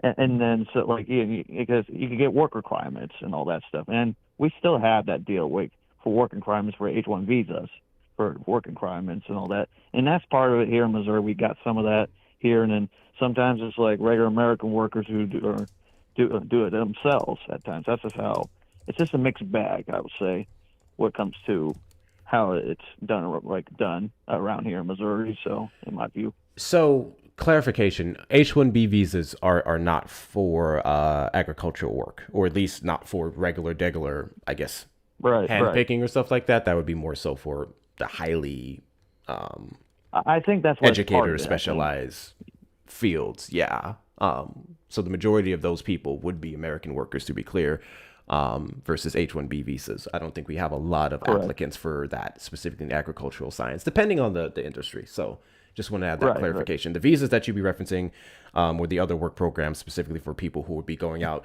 picking food, running some of the equipment, that is a separate category. That's not H-1B specifically. Okay. Yeah, you could correct me on that if I'm wrong. So, yeah, and then when it comes to the whole trade thing, I'm kind of like, in my view, like targeting, like, yeah, I agree with that part. I don't mind the targeting on certain things. And I kind of think on tariffs, it's just, in my view, I just think we just need to, like, on certain industries, like also on food, it has to be more flexible, in my opinion, when it comes to our agriculture business. And there's other part of me, because I have a brother who work is kind of like a union type guy, who does like support, like does union stuff, kind of like auto industry and all that stuff. And then they prefer to put tariffs on more on cars and auto stuff. So it's like, I understand both sides of it. Like, okay, put more tariffs on certain things, on certain countries, on tariffs on cars and all this stuff for manufacturing and all that stuff. We keep manufacturing here. So as a farmer, I kind of look at it, okay, I'm trying to be moderate about this and trying to be understandable, well, from the union standpoint, and then being a farmer, it's just, you got to be more flexible, in my opinion. So that's how I feel. Yeah. I can't consider Well, high tariffs a little bit. targeted Okay. tariffs, specifically to help with, I guess, car production or the equipment for car production would again be Yeah. different. That's not something that the Trump administration championed at all. Versus the tariffs on countries. That's kind of two different categories. The Biden Right. administration did pass targeted tariffs. We saw that specifically in regards to chips. That, coupled with the Chips and Science Act, helped bring domestic manufacturing for many things that we use, including AI, back to the U.S. That was good. That was good. And if the Trump administration more addressed that, specifically with China, I don't think a lot of people would complain. But he didn't. He ran off of 100%, 200%, 300%, up to 1,000% tariffs. It was a joke. But the highest I think we got up to was 125 or 140%, if I'm not mistaken. I And then think it it was was on and off. 120%. I think it was. Yeah, 120, 125, something like that. But they were unconstitutional, for one. That was determined by the Supreme Court, how he tried to do it through IEPA. And then the second batch, I think, that was the International Trade Court. Not to mention, we paid it. Yeah. We paid those costs. Sorry. No, sorry. Yeah, we paid those costs. You and I, we did. And then again, there was a fund created to where the United States government now has to facilitate 160 or 180 billion dollars back to the companies that pay the additional increases, not you and I. I think that's my problem ultimately with Donald Trump's utilization of tariffs, is that it only cost us, and now we are going to foot the bill for corporations once again. Yeah. And I get that understanding because it comes out of when you do tariffs on high tariffs on certain industries, it comes out of our tax pocket. Yeah, correct. I agree with that. I understand that part of this, where the negative side of it, I understand people's opinion about that. Well, no. That. Specifically, my criticism when it comes to the tariffs is not that it was like tax dollars. I would say tariffs are a differently imposed tax. I would definitely make that argument, but it's more so they increased their cost due to the tariffs, and we paid those increased prices. The companies did not eat the majority of them. Right. Okay. Yeah. That's understandable. Yeah. And then like the funny thing on that tariff thing about and I remember Trump did this in 2018 or 2019. He put a high tariff, I think, during the trade war at that time with China. I think it was, and then kept that on, and then Biden, which I remember, which I'm not saying nice things about the guy, that's just my opinion because I have a different viewpoint about Biden because I don't agree a whole lot, but he did leave that one on. It was the tariff what Trump had placed in like 2018 and 2019, and Biden kept on to it on his 4 years in office, and then Trump comes back to office and he still has that same tariff from like he did like 8-9 years ago when he was in office. No, the Trump's tariffs, specifically under his second term, were vastly different from a lot of the ones that he imposed in his first term. While Biden did keep the majority of tariffs from the first Trump administration, majority. A lot of them were restructured, so they didn't necessarily have the same impact or attendant impact that was advertised under the first Trump term. W's in the chat to Ellie for the $2 Venmo because Steve said so. Thank you so much. W's in the chat also to Stacy for the $5 Cash Up because Steve said so. I just want to say, I appreciate what you guys are trying to do, and thank you so much for the donations. But Steve's a great guy. I love Steve. I admire Steve. Facts don't matter. Fantastic creator, but he doesn't have the pull that I do, okay? When I say because Hector says so, y'all get to moving, okay? He doesn't have the same pull as me, but thank y'all for trying. Thank y'all for engaging in this stupid little competition that we have together. He's one of my favorite creator, so it's fine. Anyways, W's in the chat to you guys. Best way to support the platform is going to be the links in the bio. Please feel free to donate with the Cash App, PayPal, and Venmo. And those of you on the Tube side, super chat, super sticker, or consider becoming a member. Back to you. I really want to go back to what you said about his economic policy. I'm curious as to what you can look at today and see working in your favor outside of, say, the stock market. The stock market undeniably has been doing super duper well under the Trump administration. No one can deny that. I can also say that the 5 best days that were attributed to Donald Trump's policies were also followed up with the 5 worst days that we've ever had, specifically because of his tariffs, actually. So it's like cool in that regard, but on everything else, the things that the average American, when they go to the grocery store, when they go to get their gas, when they're trying to buy homes, all of those metrics, the economy is not going so well. So I don't see how you see a strong economy under this term. Well, the reason why on certain most parts of it, I hear what you're saying about on the prices. Like like on certain like products, like when you go to the grocery store, right? It's sometimes a lot higher. Like in certain areas, like $4 or $5, or even meat when it's $8 or $9, like too much. I get it, but there's certain parts of that is the problem with it. The the corporate rate when it's high or low, whatever. You know about that, so. Yeah, the corporate tax rate is 21%. Yeah. It's been that way since Donald Trump's last tax plan, so that hasn't really So moved. yeah, well, and then it's kind of fluctuate back and forth for every, like Obama or Trump or Biden or him again twice, which I personally think I think it needs to be a little bit more balanced. It kind of needs to be a little bit around that 19, like just a fair balance of 18%, 19%, because it just needs to be lowered to a point so it's fair for everybody to buy certain products, food, or even gas prices to that particular, which also the tariffs kind of affect that a little bit. The corporate tax rate does not impact the prices the way that you think. Friendly reminder, we've had the exact same corporate tax rate, 21%. Obviously, the effective tax rate is different, but we've had the exact same tax rate since Donald Trump's first term. The Tax Cuts and Jobs Act is what brought it down to 21%, if I'm not mistaken. And then the second time around, he proposed bringing it down to 15%. That didn't fly in Congress, and they just maintained it at 21%. So under Biden, and when we saw those high prices for all these different things, the corporate tax rate was still 17%. So it doesn't have the same impact. But I saw that before. Yeah, and then the other part of the economic stuff is like I say, like right now my reality, like because I'm from Missouri and all that stuff. When I went down, I was just going into the town, like in Clinton, Missouri. And I saw the gas price, see where it's at. It's like at $3.53 for unleaded, example, and diesel's kind of like $4.44. So at that gas station, so it's like that's where it's coming down, but it's not to the point I want it to be, because it needs to be more, in my opinion. So well, it was coming down, but let me be clear, it was coming down off of the did I miss these today, y'all? Did I? Sorry, give me a second. I'm just double checking. Okay, you're fine. Making sure I didn't miss any of you guys' donations from today on TikTok.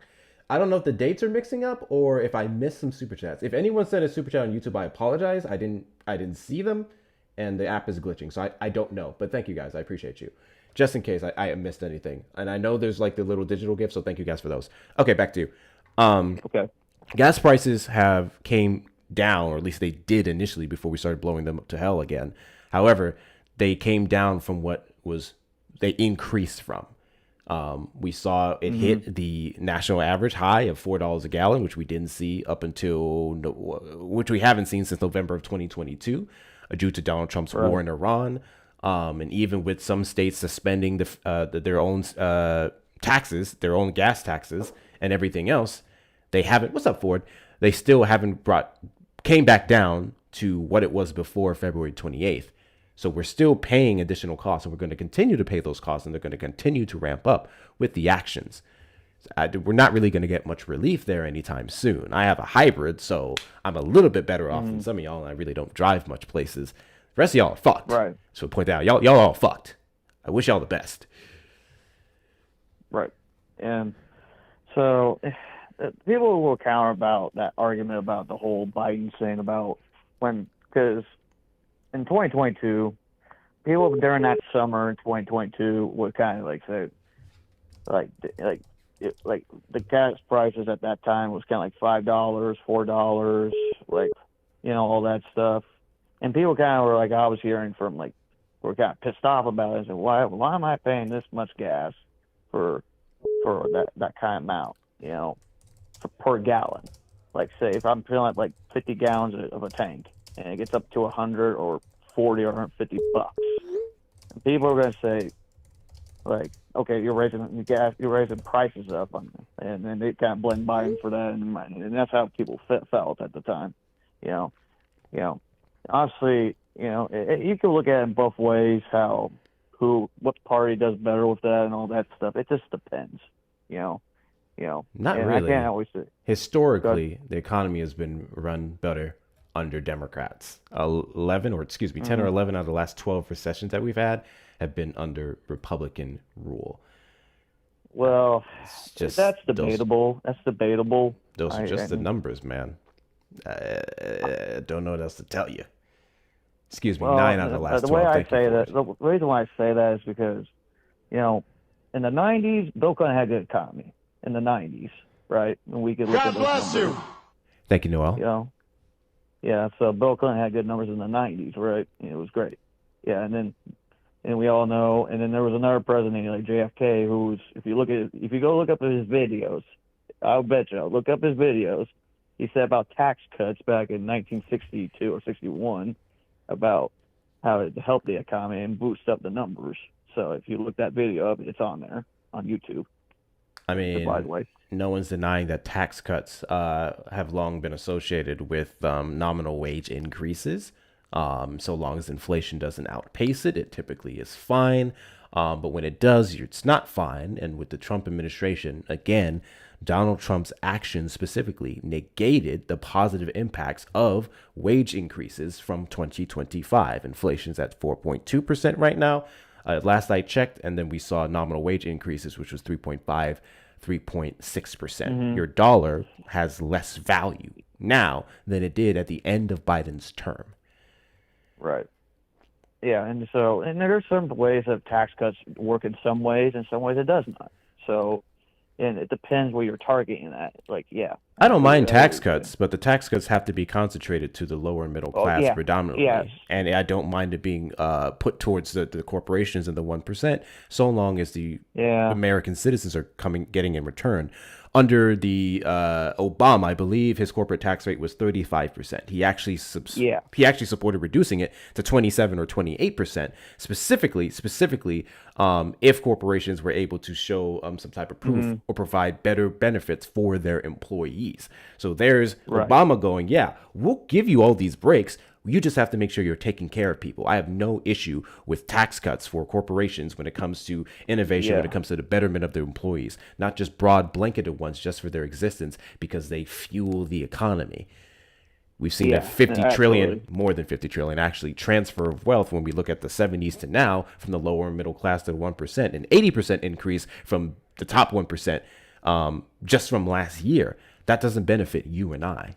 And while they're getting richer and richer, while we have or in supporting corporate welfare for the world's richest man, you and I are still struggling. That we're told that the war in Iran is justified, that the gas prices are part of the plan, that healthcare, we're getting a better healthcare in 2 weeks. That's what they've been telling us for the last decade. None of that is coming, but a certain demographic of people are doing better than anyone else. That's my problem with Republican policy, specifically the Trump administration's policies, which should be expected from the guy who is a literal billionaire. Yeah, I understand people get on his ass about being a billionaire and all that stuff. And yes, he grew up with wealth, with a silver spoon in his mouth. I get it. I get that part. Let me be clear. It's not that I necessarily just hate billionaires, although I don't think there's such thing as an ethical one. Oh, yeah. It's more so that what Trump's wealth has gone towards. Right. We know the reports of him not paying his employees, not paying his taxes. Now him trying to get a sweetheart deal with the IRS, which will permanently bar them from auditing a guy. I don't know how the fuck that's even legal. That's why it's being litigated in court. That's my issue with those kind of billionaires, the ones who are there to serve themselves, the ones who are being lobbied or lobbying with and being lobbied to pass legislation that ultimately benefits their class and not ours. That's the issue.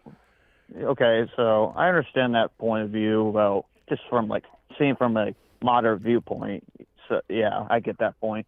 Sometimes, hey, I'll be honest. I've had that criticism for years, but for a long time about politicians and rich people sometimes take advantage of you. Sometimes it sucks. I don't disagree with that. I get that part of that argument. Okay, do your fair share. You make a lot of money and all that stuff. Okay, great. But sometimes you gotta understand a lot of people are not willing to pay these certain huge amounts for the lower class. Trust me, I've heard that before. you know, when there's a big business coming or they want to move somewhere else or something like that, like in football example, they want to build a new stadium over there, but they want to ask taxpayer dollars, right? And no one does, and they say no. I don't want to pay my taxpayer dollars. You have to make billions of dollars. You know, it's like, why are you asking me to pay your tax dollars for something I don't want to happen or build? You know, it's on your dollar as a billionaire. That would be precisely the Democratic position. We can look here in the state of Texas. Our Governor Greg Abbott, while he welcomed in AI data centers, we literally have him on video talking about it would be the future, it's the best thing, blah, blah, blah. Now he's pushing back against it, specifically because he's running against a Democrat who is pointing out the negative impacts on the environment, on local regions, the fact that we are quite literally, in some regions, it's reported, paying the extra costs for all the electricity and water that they use. Versus it actually being on their bill. Now he's sponsoring legislation to where they have to put money into our grid and be responsible for what they're pulling out of it. But again, that would be the Democratic position. That's what we're pushing back against. Well, I agree with some parts of a few. Like I said, on the tariffs, that was usually a Democrat thing, right? Usually for tariffs, right? That was an old Democrat position. Well, old I think Democrats that you'd be talking about would have identified conservatively. Yeah, like conservative Democrats, yeah, like the old school type. And I know people on the progressive side, okay, well, who cares about the moderates? But that was that old position of tariffs. That's what they were for back at that time. And so, and how I feel about it is like you're talking about is I think. With tariffs, I think it's just the most important thing is we're talking about, I'll say, okay, it's the Democrat position on billionaires and rich people, right? And so, and I get that position about all that stuff, and it's just about business and all that. And there are certain positions that I like on tariffs is liberal, and then some social issues like drugs, like marijuana example. Are you for marijuana? To ask you personally. Yeah, I think it should be decriminalized. I actually think that's one of the best things the Trump administration has done is changing the scheduling. And then that's why in my state of Missouri, we legalize marijuana. If you could look at it, try not to say the substance. Just say MJ or something because TikTok is sensitive. Yeah, the MJ. Yeah. So yeah, we legalized it here, so I'm kind of for that. I'm open-minded to that, and then there's other issues that like I say on the marriage thing, I'm open-minded about that. Who cares about what you do in your life, your personal life? Okay. Trump does. You marry who you're married to. The Republican Party does. Yeah. I'm really trying to figure out why you support Trump. I feel like it sounds like a large portion of what or at least what we've spoken on so far, are things that you say you get on I guess a principle level, but in terms of its actual implementation, you don't. So I don't understand what really are you still holding on to here. So what I'm holding on to is on Trump. I said about the economics, and I just like his tax code and and tariffs, so that's why. And then he did ICE subsidies, again, you know what ICE subsidies are? ICE subsidies, not specifically, the letter I subsidy. Yeah, something like this, an economic tool that I heard about was on in that agenda, the big beautiful bill, and all that stuff. Or ICE deduction. ICE deduction. That's what it's called. Sorry. You mean are you talking about the doubling the standard deduction? Yeah. I think that's what it's called. I could be wrong. It was the 12,000 or 13,500. Well, yeah. God bless you. Under Biden's tax plan that was Kamala Harris sponsored, they plan to keep the exact same tax cuts and not increase taxes for anyone who made less than $400,000 a year. There was also a large amount of tax credits and incentives specifically for business owners, first-time business owners. I think it was not ICE deduction. It was SALT deductions. Sorry. SALT deductions. Thank you, Phil. Yeah, you got to hear SALT. Okay. Yeah, I sound like an idiot there for saying that wrong. So it's the SALT deductions. But again, the economy under the Trump administration only works for a few. The majority of Americans would not benefit from that. And if we could have got that pass, the exact same tax cuts passed for the lower middle class under Kamala Harris, then she would have had the superior plan for you.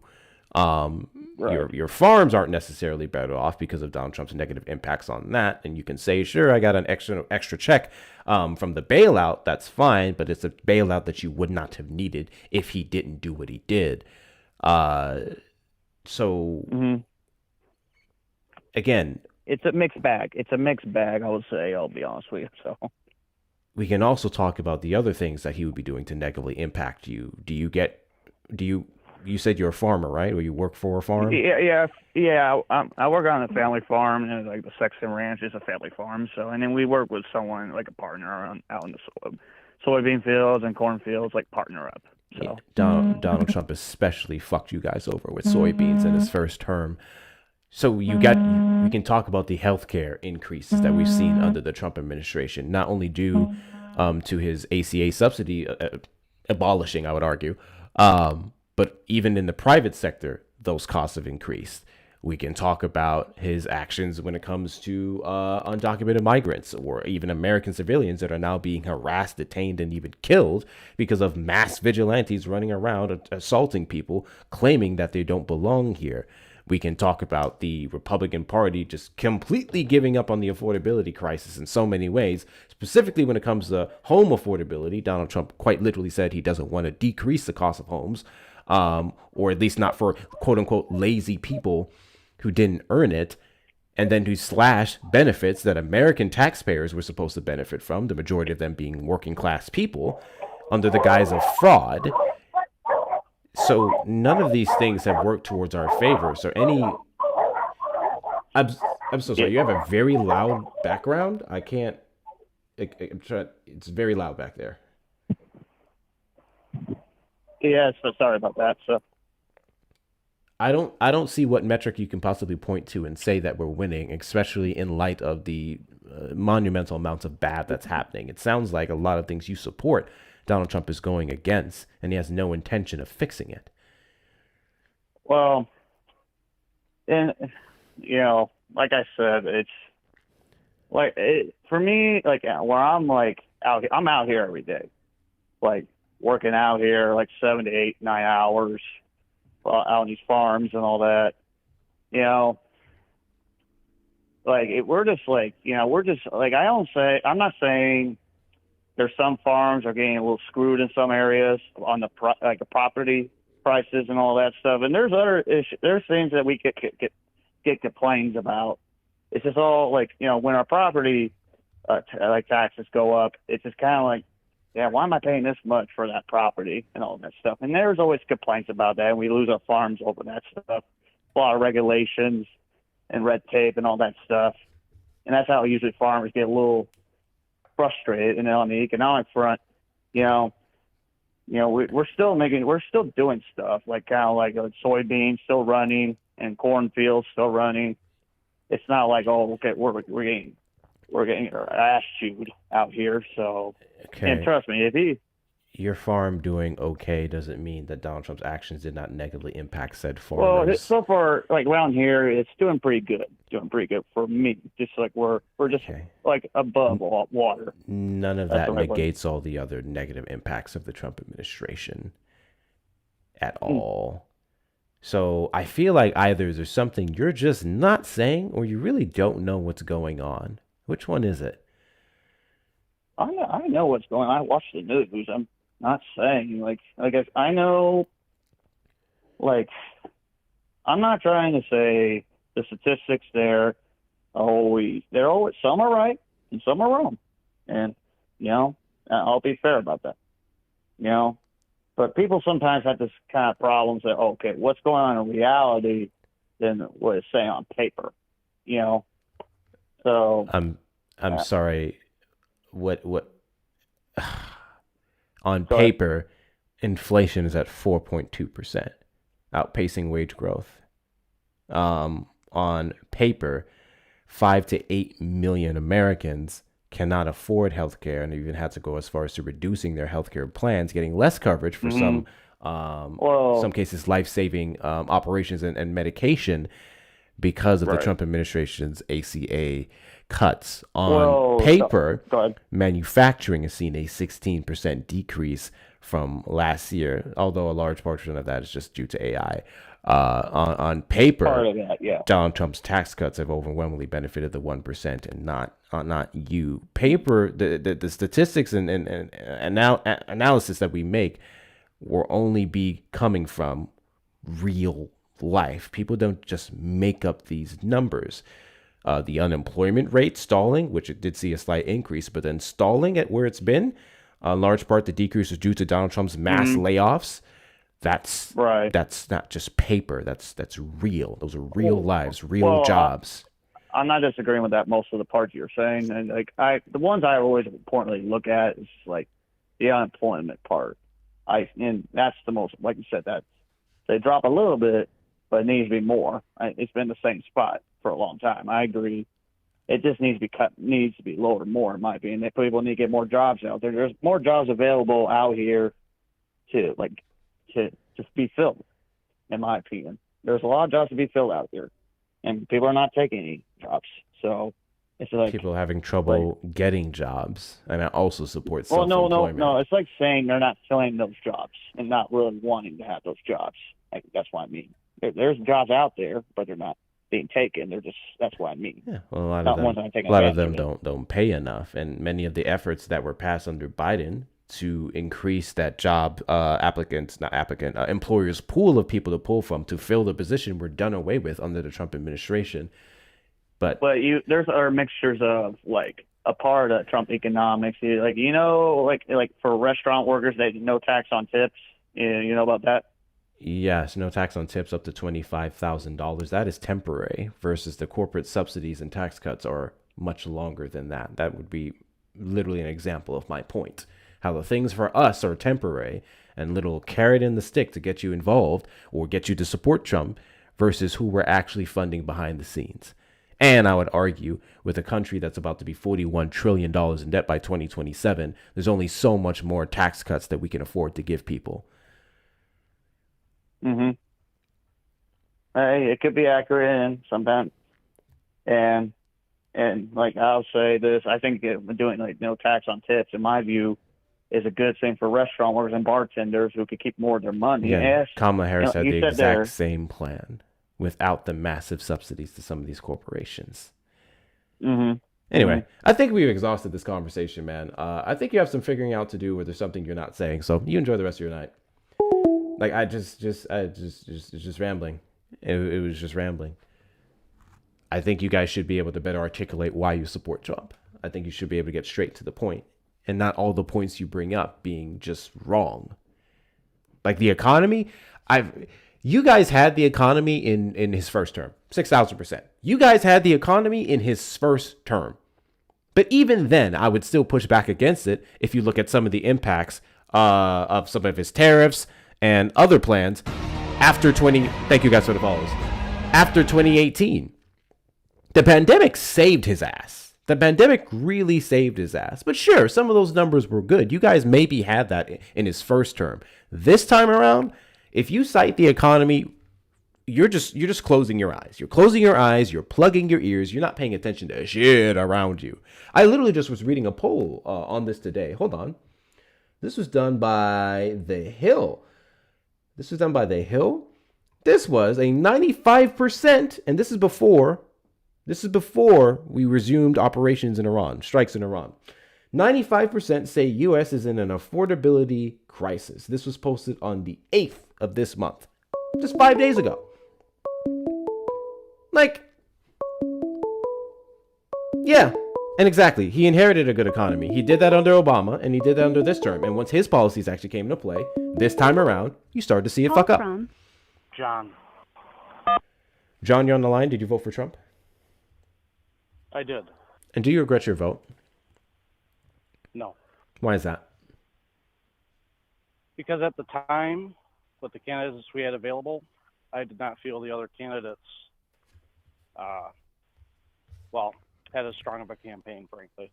There's only one other candidate, and your regret for Donald Trump does not have to be tied to the opposing candidate. Donald Trump has had over a year and a half of implementations and policies that would be more than substantial enough for you to have an opinion on it without bringing up the 2024 election, because that was almost 2 years ago.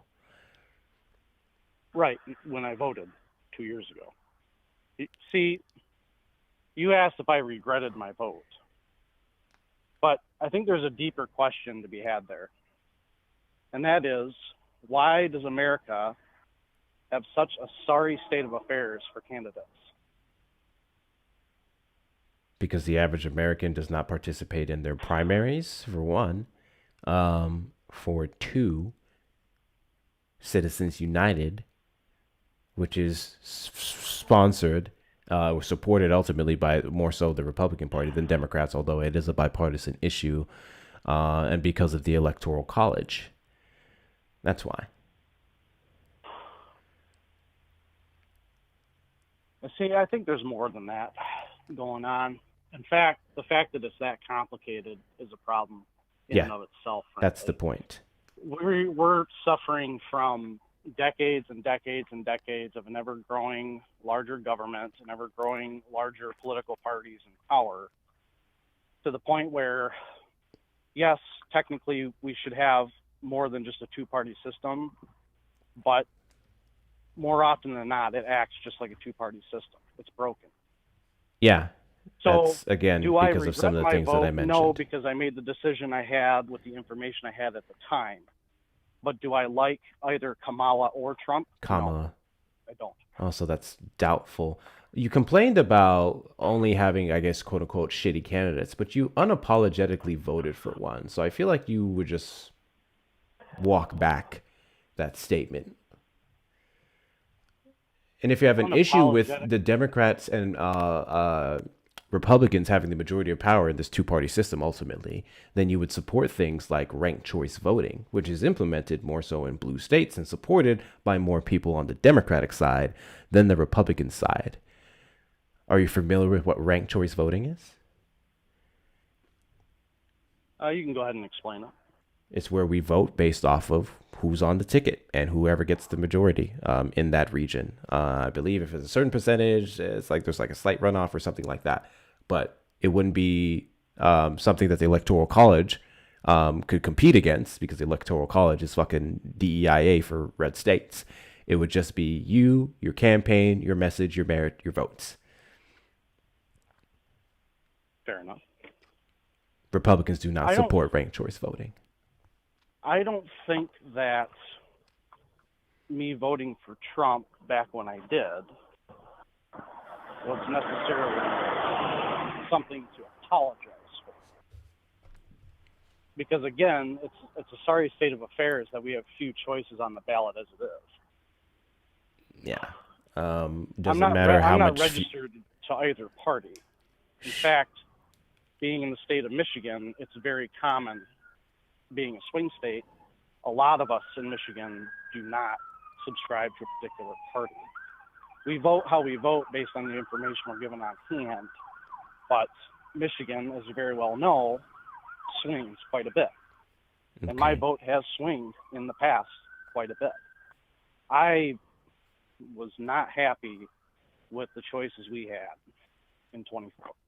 Yeah, but you still I made my one. Choice because I made my choice because not voting, in my opinion, is worse. Because the second the people stop participating in the vote, we'll only create more problems for ourselves in the future. Yeah, I couldn't agree more. But chances are you were grossly unfamiliar with Kamala Harris's policies and her presidency, what it would have looked like compared to Donald Trump's, which is why you have the gall to say that you think you made the best decision out of the two. I stand by my vote. I'm sure you stand by your votes. I don't know why you would say that so proudly, considering that you would have voted for a felon, a fraudster, a xenophobe, a racist, a sexist, and quite frankly, a rambling buffoon. You think Kamala is that innocent? I never said Kamala was innocent.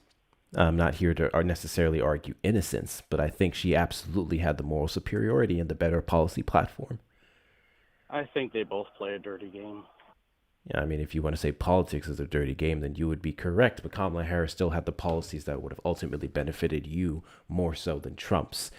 She ran off of the opposite of things Donald Trump did to worsen your life, or at least your wallet, specifically not starting a war in Iran.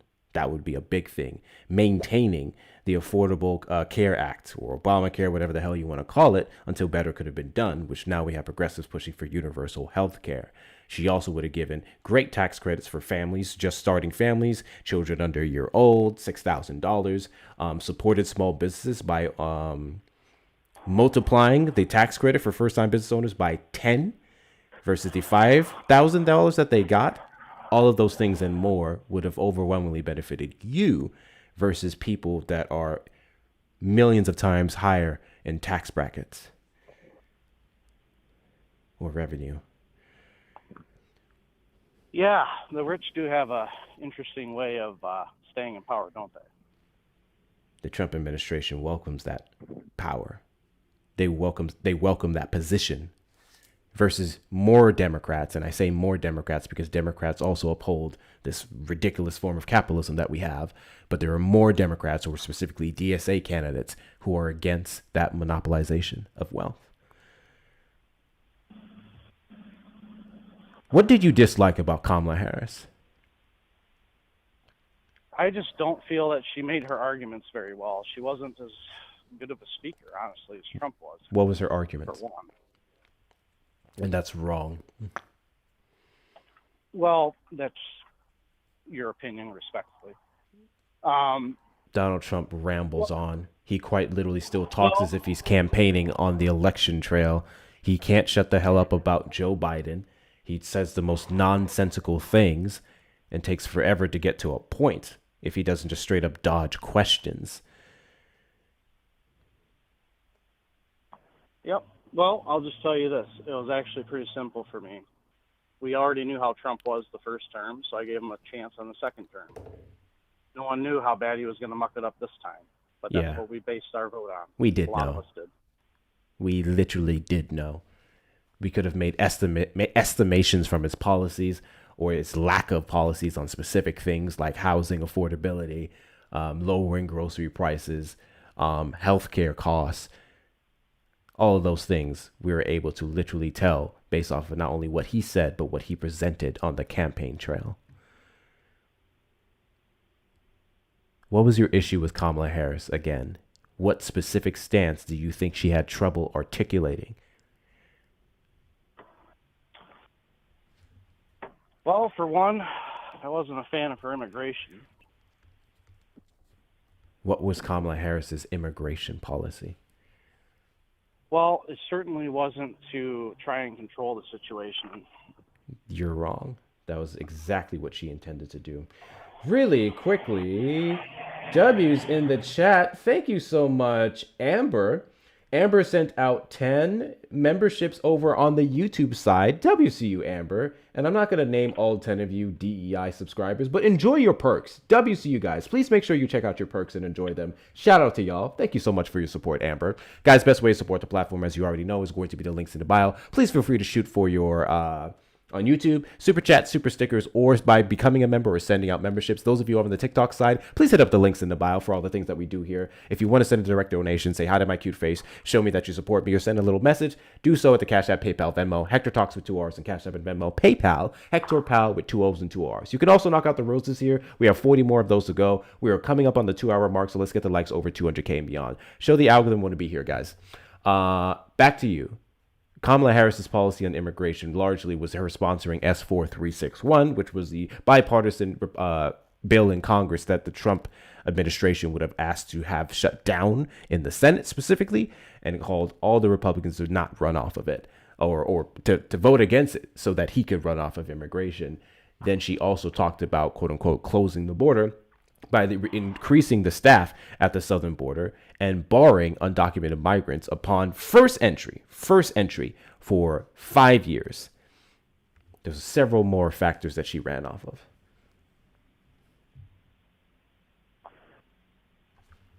Fair enough.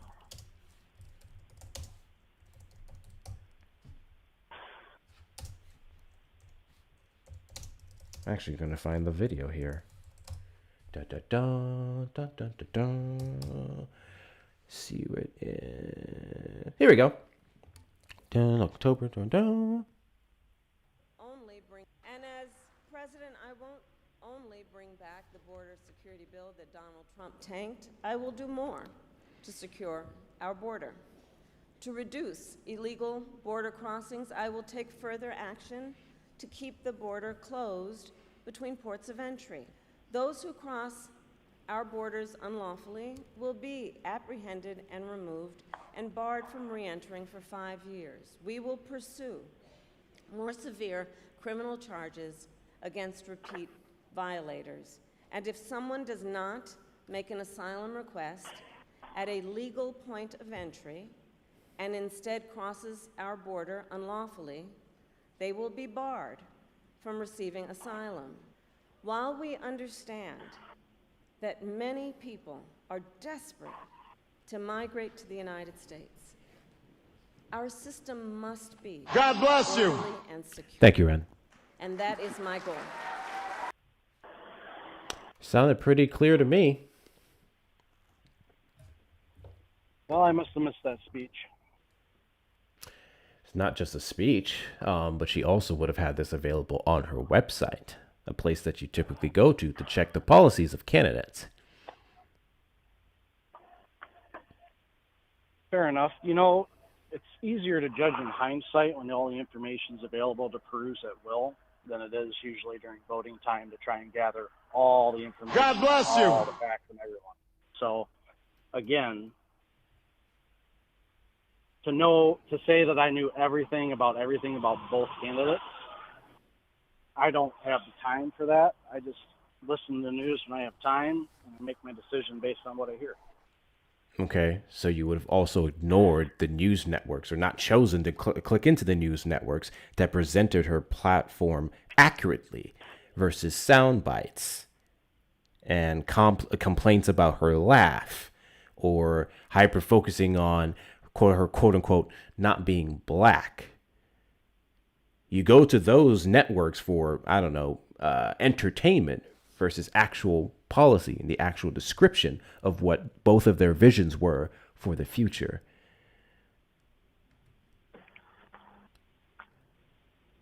What news networks would those have been? I mean, I have my contentions with CNN, but they at least reported accurately on our policies for the most part. We can talk about MSNBC, which I believe is MS Now, PBS, CBS, definitely not Fox News or Newsmax or anything. Then we can talk about the reading sites, AP, Reuters, Guardian, The Hill, Washington Post even.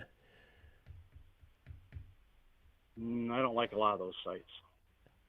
Yeah, I don't imagine that you do. That also includes Fox News and Newsmax, by the way, so I'm not sure what you're implying. Yeah, well, Fox News and Newsmax, despite them being, I guess, the heads of a lot of this misinformation and disinformation, many of the people under them utilize the exact same talking points. So when I mention Fox News, it's not only specifically talking about entertainment, because that's what it is. It's more so speaking on all of the pool of information or the sources of people that they pull from to demonize the left. What news do you listen to? That's a great question, Monica. Sure. I read the Record Eagle. The what? The Record Eagle. The Record Eagle. Sure. I've actually never heard of that. Traverse City Record Evil? That's correct. Okay, so this would be local? That's correct. Okay. So you only pay attention to your local news? They cover main events. Okay. Curious. So then what did the local news tell you about Kamala Harris's policies? They had write-ups on both candidates, but I'd have to pull up the newspaper from the time to tell you what exactly they said. but I know that they had a write-up for both Trump and for Kamala. I would classify it more as like an overview rather than, probably the extent that the mainstream spends on candidates, hours and hours and hours of speculation and talking. Again, I just, admit to you, I don't spend as much time on political news. I just read my local news sources, and during election time, election topics come up, and the candidate information's printed, and we read about it. When you go to a car lot to buy a new vehicle, do you not inspect the vehicle before you leave the lot with it? Yes, I do. Yeah, you would test every single thing or most things that you are physically capable of in that car because you're about to drop a bag on it. And then that's going to be your vehicle for the remainder of however long it exists. You would check the warranties. You would do all the things necessary to ensure that you leave the lot with something that you can be proud of, something that is reliable. So I find it very interesting that when it comes to voting, too many people do not do the minimum due diligence to ensure that the person who's going to preside over you for the next 4 to 8 years isn't a nut job. And Donald Trump is a nut job. Are you aware of his recent actions with the 21st Century Road to Housing Act? No, I haven't read the news in the past week. How long has it been out? For roughly a month now, coming up on a month. This was a bipartisan legislation that was sponsored by Tim They'll Never Pick Him Scott in Florida and Elizabeth Warren. These two people who are just on two completely opposite sides of the political spectrum were able to come together and draft this bill to address the affordability crisis here in the United States. It was passed in Congress and then unanimously, was it unanimously? I think it may have been unanimously passed in the Senate. It got up to Donald Trump's desk and he said, I'm not signing this bill. I'm not doing it. I'm not signing this bill. He canceled the signing ceremony and said, I refuse to. This bill is a yawn, is what he said. This is a yawn compared to the stupid fucking SAVE Act. I'm not going to pass this because I don't want people's prices to go down. Like, there's a lot of people who are saying that their home prices are up. They're able to make a lot of money off their homes. So I want to maintain those home prices while bringing down the cost of homes, which is fucking impossible. It was a ridiculous thing that he said. And then the bill, after 10 days, unless he vetoes it, just gets passed into law. So that's what happened because he wanted to make a statement and get the SAVE Act passed. That is the actions of a man-child. That is the actions of someone who went back against the very thing that he ran off of and contributed to his win in the 2024 election. I don't think it's good for Americans to have a president who wouldn't sign a bill to address the very same things he campaigned off of just to prove a point. You make a fair argument. Yeah. I appreciate you calling in.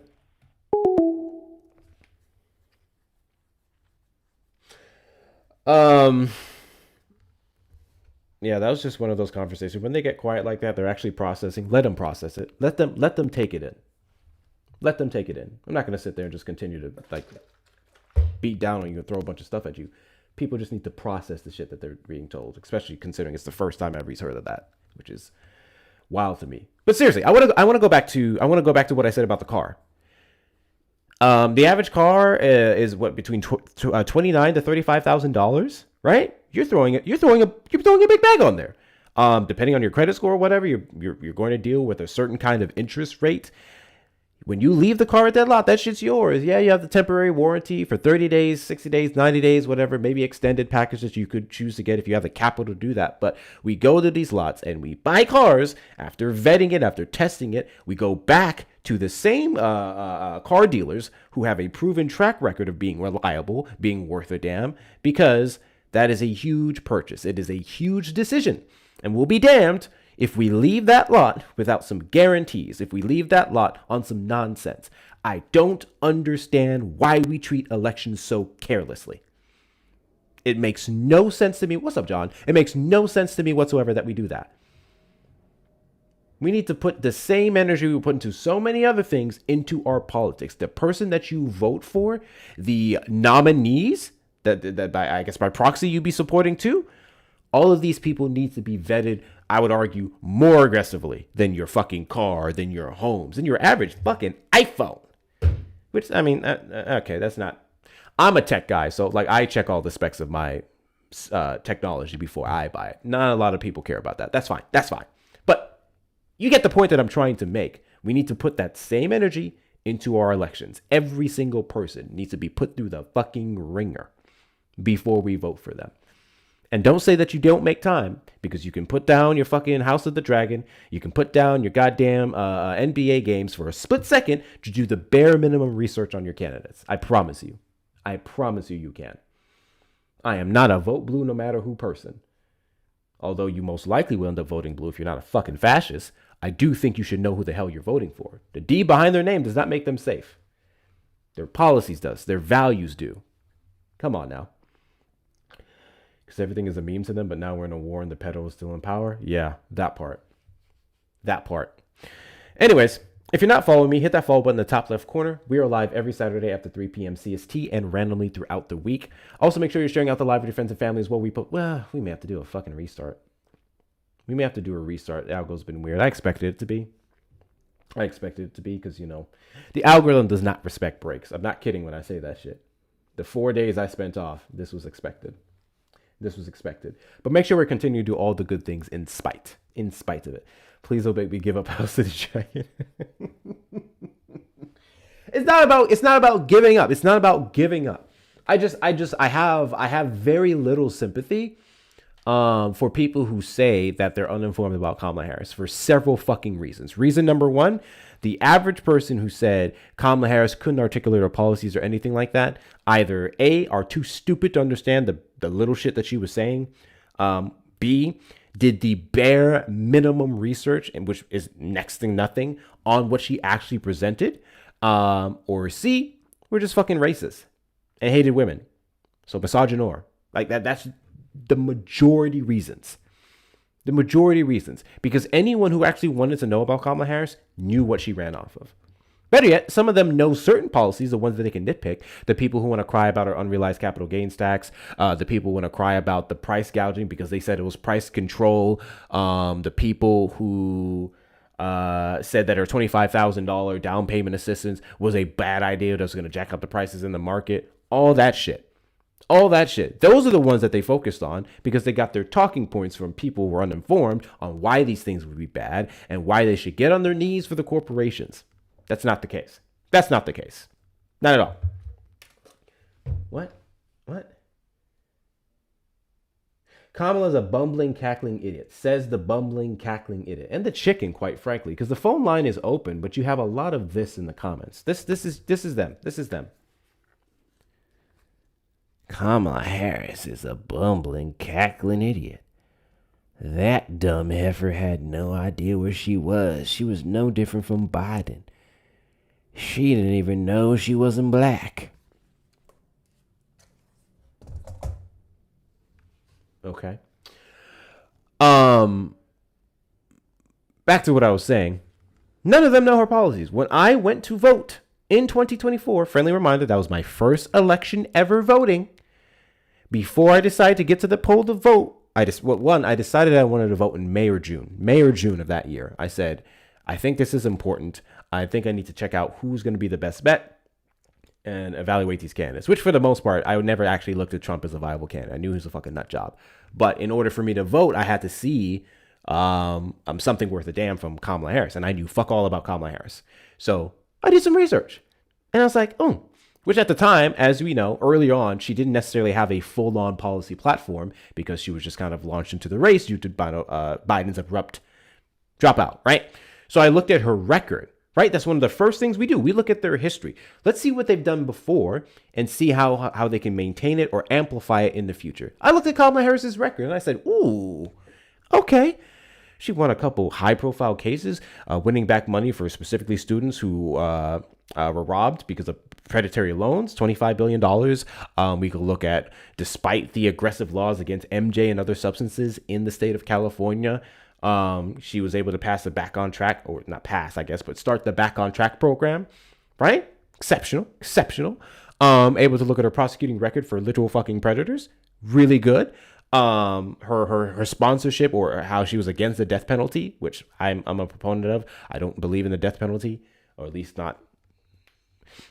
Let's just say this. I'll just say this. Some people I look at and go, you don't need to be here, but because of the government presiding over it and how our criminal justice system is fucked, I cannot advocate for the death penalty, if that makes any sense. Her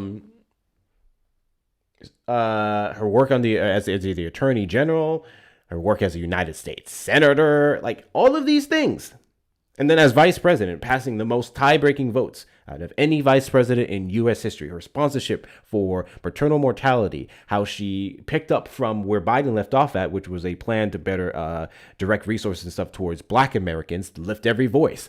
All of those things and more. I was like, okay, she's doing something. It's a partnership for Central America, which no one fucking talks about. Very few people talked about the PCA, except I stand on this shit. Very few people ever talked about the PCA during 2024. I brought up that shit.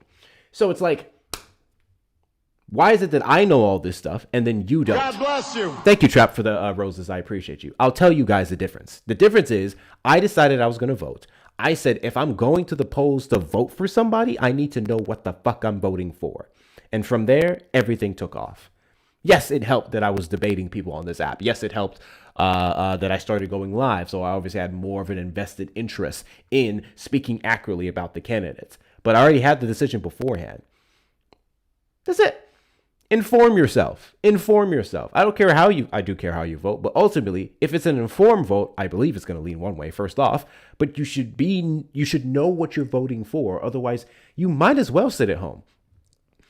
I don't have any vitriol towards people who just go, I didn't know shit about the candidates and I just didn't vote. Okay. I think that's stupid still. You should vote. You should understand the significance of voting, but I can at least respect the fact that you didn't go to the polls brain dead. Too many of you guys are going to the polls not knowing shit about fuck. And if you voted for one side without understanding the other side, then you voted ignorantly. You made an uninformed vote. And I feel like in a weird way, that's kind of like worse. I don't know. Doesn't make any sense to me. Any case, I kind of have to use the bathroom. I am not going to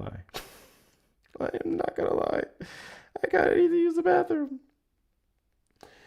Do I have one of my mods available? Is one of my mods available so I can go use the leaker real quick? I don't know why I just called it the leaker. Thank you guys so much for getting over 200,000 likes. W's to you guys. I appreciate you. Fuck about shit is how I say it. Oh, either or. Either or, one and the same to me. One and the same to me. Shit about fuck, fuck about shit, not about nothing. It's ridiculous. Harry Litzler said, I'll do it again. Ha. I know you do it again. I'm not surprised by Trump supporters who say that I would vote for Donald Trump in a third term because you, A, don't give a fuck about the Constitution. None of you guys give a fuck about the Constitution. Ren, I thought you were mod, Ren. You guys don't give a fuck about the Constitution, so it makes sense that you would have no problem with the Trump administration violating it or trying to amend it to run for a third term. Tracks. Number two, you are grossly uninformed or, I guess, what's the word I'm looking for? Indifferent to the negative impacts of the Trump administration because the headlines and the sound bites and the clips are enough to fuel your love for Trump, which I'm starting to notice has a lot to do with why a lot of people support him. The people who don't know policy, the people who just go, yeah, I saw Donald Trump go attack that stupid little reporter, and I saw Donald Trump say this thing about black people, and I saw Donald Trump go down this line of this with this person, and I like that shit. That is more important to you than what he's doing with executive orders. The Supreme Court rulings in his favor that has contributed to the EAC, the Election Commission. Let's talk about that for a second. It will never cease to amaze me how many people support the Trump administration based off of election integrity. And he is the only, I won't say the only. Let me speak specifically on the last 30 years. No, fuck that. The biggest, and I mean absolute biggest, hater of election integrity we've ever seen. The best, most well-known president to ever contradict, violate election integrity in the United States is Donald Trump. But he campaigns off it, but he runs off it. He wants to pass all these different bills to save it, Save America Act. But the only reason we have to worry about our security, and I have to change my words now, of festivals, I'm going to use that word instead of the other one, of festivals, is because of him. What other president called for the termination of all rules and regulations found in the Constitution? What other president wasted millions, if not billions of dollars, held up all of our courts on a falsified bullshit belief of the 2020 festival being stolen from him? What other president, after 63 courts and I believe up to 80 judges, found that there wasn't sufficient enough evidence to support the claim that it would have turned in his favor? There was mass amounts of this fraud, and still campaigned off of it for almost an additional 6 fucking years? What president has done or passed executive orders and tried to get the Supreme Court to rule against mail-in ballots? Which is everyone's right. You don't have to be fucking disabled to be able to use a mail-in ballot. God damn it. Why not? Why not? Shit doesn't track. The shit doesn't track. Thank God Netanyahu wasn't born here, or he would campaign and Trump supporters would elect him. I believe it. I believe it.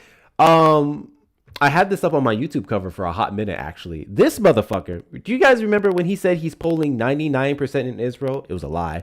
He's polling high over there. That's undeniable. But 99% is bullshit. But he said he was polling 99% in Israel and said out of his own mouth, maybe when I'm done being the president here, I'll go over there and run for prime minister. And you guys want to talk about AIPAC and Israel, we support Israel, blah, blah, blah. The president said that he would consider running for prime minister in Israel. And you guys would have talked about Democrats who take AIPAC funding. Make it make sense. Iden, did you vote for Trump? Yeah. How old are you? I'm 19. And do you regret your vote? Well, you didn't vote for him. No, I don't. You're 19 years old, so why do I you mean, I support supported Trump? him. Because I think voting for someone that's gonna accelerate kind of the demise of the country and make people wake up would be a little bit better than voting for.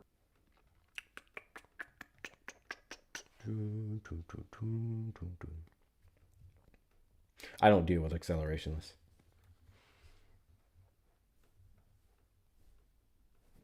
I don't deal with those people.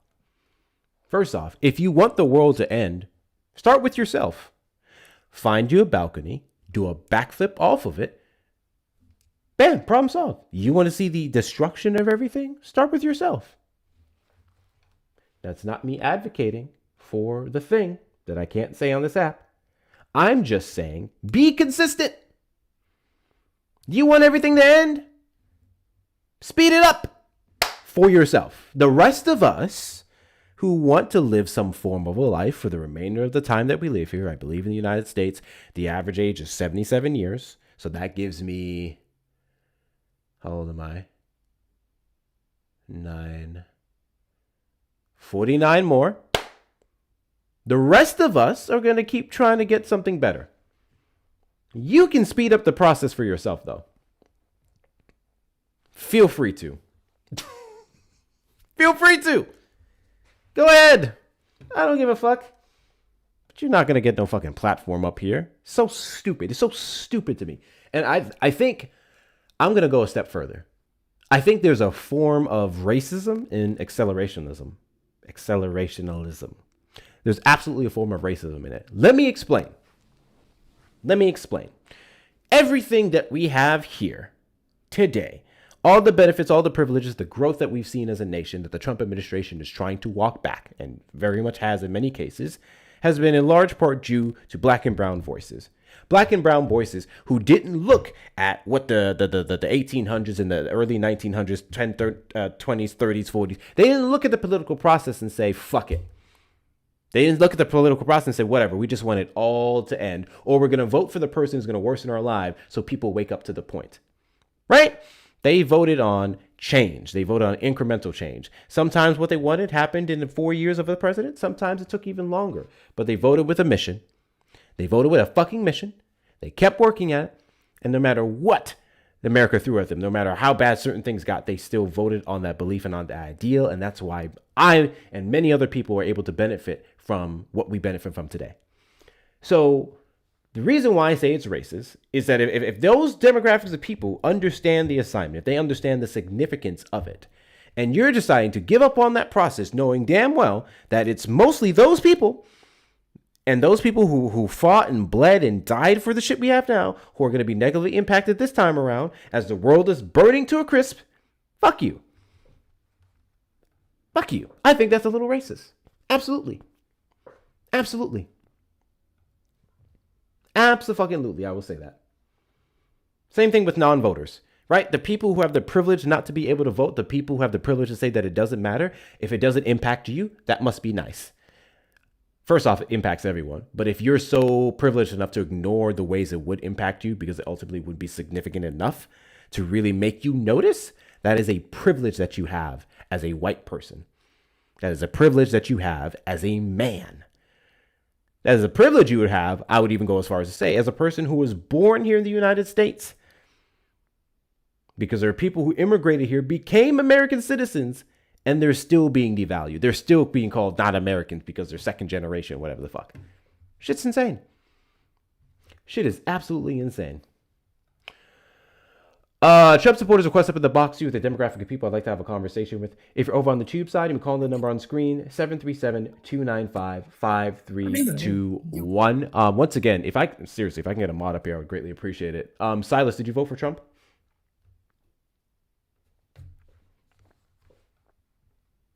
Silas, did you vote for Trump? Hello, yes, I do. How old are you? I'm 19.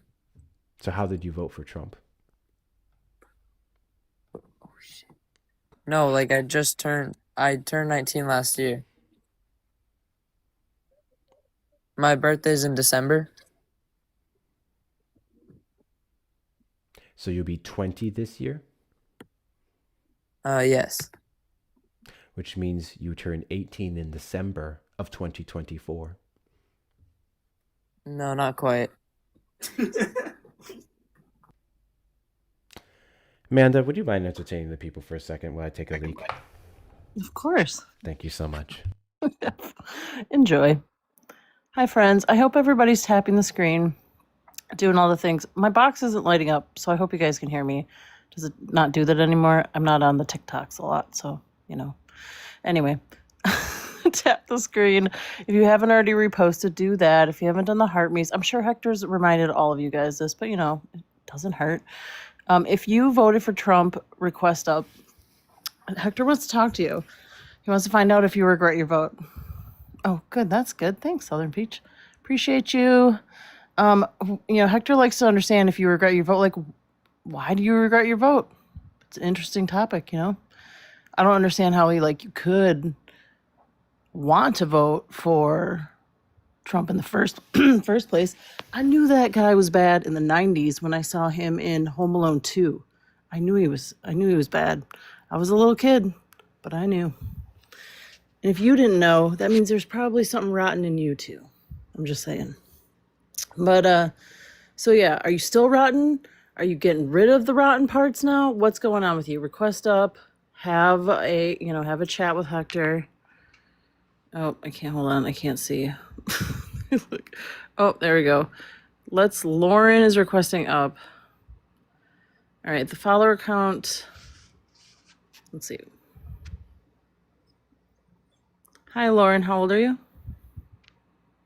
Stop. I'm sorry. What's up? I didn't mean to request up. I'm sorry. Okay. How are you? I'm fine. How are you? I'm good. Thank you. Have a great night. You too. Sorry. No worries. All right. Well, that was nice. Somebody eats pizza backwards, I saw. I knew when he ate pizza backwards. Trump eats pizza backwards? That is... Ugh. I can't even, Anyway. So, if you still, support Trump today, if you don't regret your vote, he also wants to ask you about that. And I guarantee you're going to mention a whole bunch of stuff that all you guys say a whole bunch of times, and Hector's going to dog walk you. But you all are too chicken anymore these days to come up and have conversations. Y'all just sit there in the chat, do nothing, or you sit there over on YouTube and you do nothing. You don't call, you know. It's kind of wild. If you still support him, like, why wouldn't you want to talk about it? Right? Yes. Ooh, I like that. Add the stickers. I love it. Everybody comment. How was your day today? Did you guys have a good day? Hector's back. Oh, that's great, Care. I appreciate you. Thank you so much, Amanda. I was holding that in for way too goddamn long. No bladder infections around here. That part. I want to go back to what you said about Call from. Home Hey, Alone. Renzo? Calling you on the line. Did you vote for Trump? Me? No, I didn't vote for Trump. Who did you I didn't vote. You didn't vote at all? Not at all, man. They're all paid by APAC, left and right. They're both Epstein, Mossad, baby rapers, and child eaters. God bless you. You're wrong. You're dead wrong. You can literally look at who's taking APAC funding, and you can vote for the people who aren't. Don't? Okay. Call from. God to be seen. To accept. Calling you on the line. Did you vote for Trump? No, actually, the only time I've ever voted was for Obama when I was 19, serving in Afghanistan. Why did you not vote in the 2024 election? I opted out from involving myself from politics because I didn't feel it was necessary with the current events that were going on. Okay, so if you decided that voting did not matter and there's no be impact honest, in I will be 2024 honest. onward, As a candidate- why does your hey, if you decided to opt out of voting and not acknowledge the significance of voting, why do you think I'm going to Well, it wasn't I entertain? didn't- I- Why do you it think I'm wasn't going that to I didn't entertain your acknowledge the political significance. opinions now? Because I feel like the perspective I've had changed over time, and it was the fact that the reason I opted out was because of the current state of politics. I actually don't give a fuck. Hey, I actually don't care. side. Hey, I don't care about the reasons you opted out. You know why I don't care about the reasons you opted out? Go ahead, please. Because the explain. Trump I would love to administration engage. and what they've been doing, which is not only the complete opposite of what America should be, but the complete opposite of even what he campaigned off of in a lot of ways, really doesn't give you guys much leg room. Doesn't give you a stool to stand on. Well, see, there you go. You're lumping me with those guys. That's why I opted out. Yes, the current you're one of situation. those guys But I didn't who want do to not engage on a understand certain that level. elections have consequences, whether Yes, you I do. participate As someone or who you served don't in the participate. military, I'm just asking, as someone who literally was overseas during service, and my first time I was able to vote, I turned 18, and 3 months after I turned 18, I went to Afghanistan and spent 2 years in Afghanistan consecutively. And the only time I got a chance to vote was during the first election of Obama. And I opted to vote for Obama because the candidate at that time was trying to present to end the forever war. I genuinely believed in that cause. I stood behind the Democratic Party because they were the party that stood for a working class, that they stood for a working individual. I genuinely stood by the values of what they were. They removed certain parts of the social politics and focused solely on the national politics. What social politics did Democrats remove under Obama? I don't want to throw my weight behind something. What social without politics understanding the cause. did Democrats abandon under Obama? They literally spearheaded the LGBTQ movement that we see today. It was under Obama, Right, who well, initially was that- against gay marriage, who supported the Supreme Court's ruling to allow them to do so. And so did Hillary Clinton, and so did Kamala Harris, but the Democrats still rallied around them. Joe Biden also opposed it as well.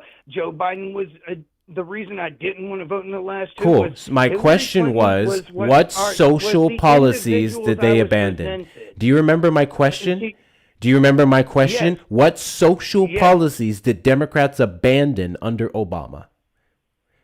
Yeah, well, I understand, like from the Lilly Ledbetter Act to helping women get God bless equality you. in the pay scale. Like, I am very aware of the policies that Obama stood on and supported. Yeah, a lot I of didn't what ask he you did what in he his stood first on. term.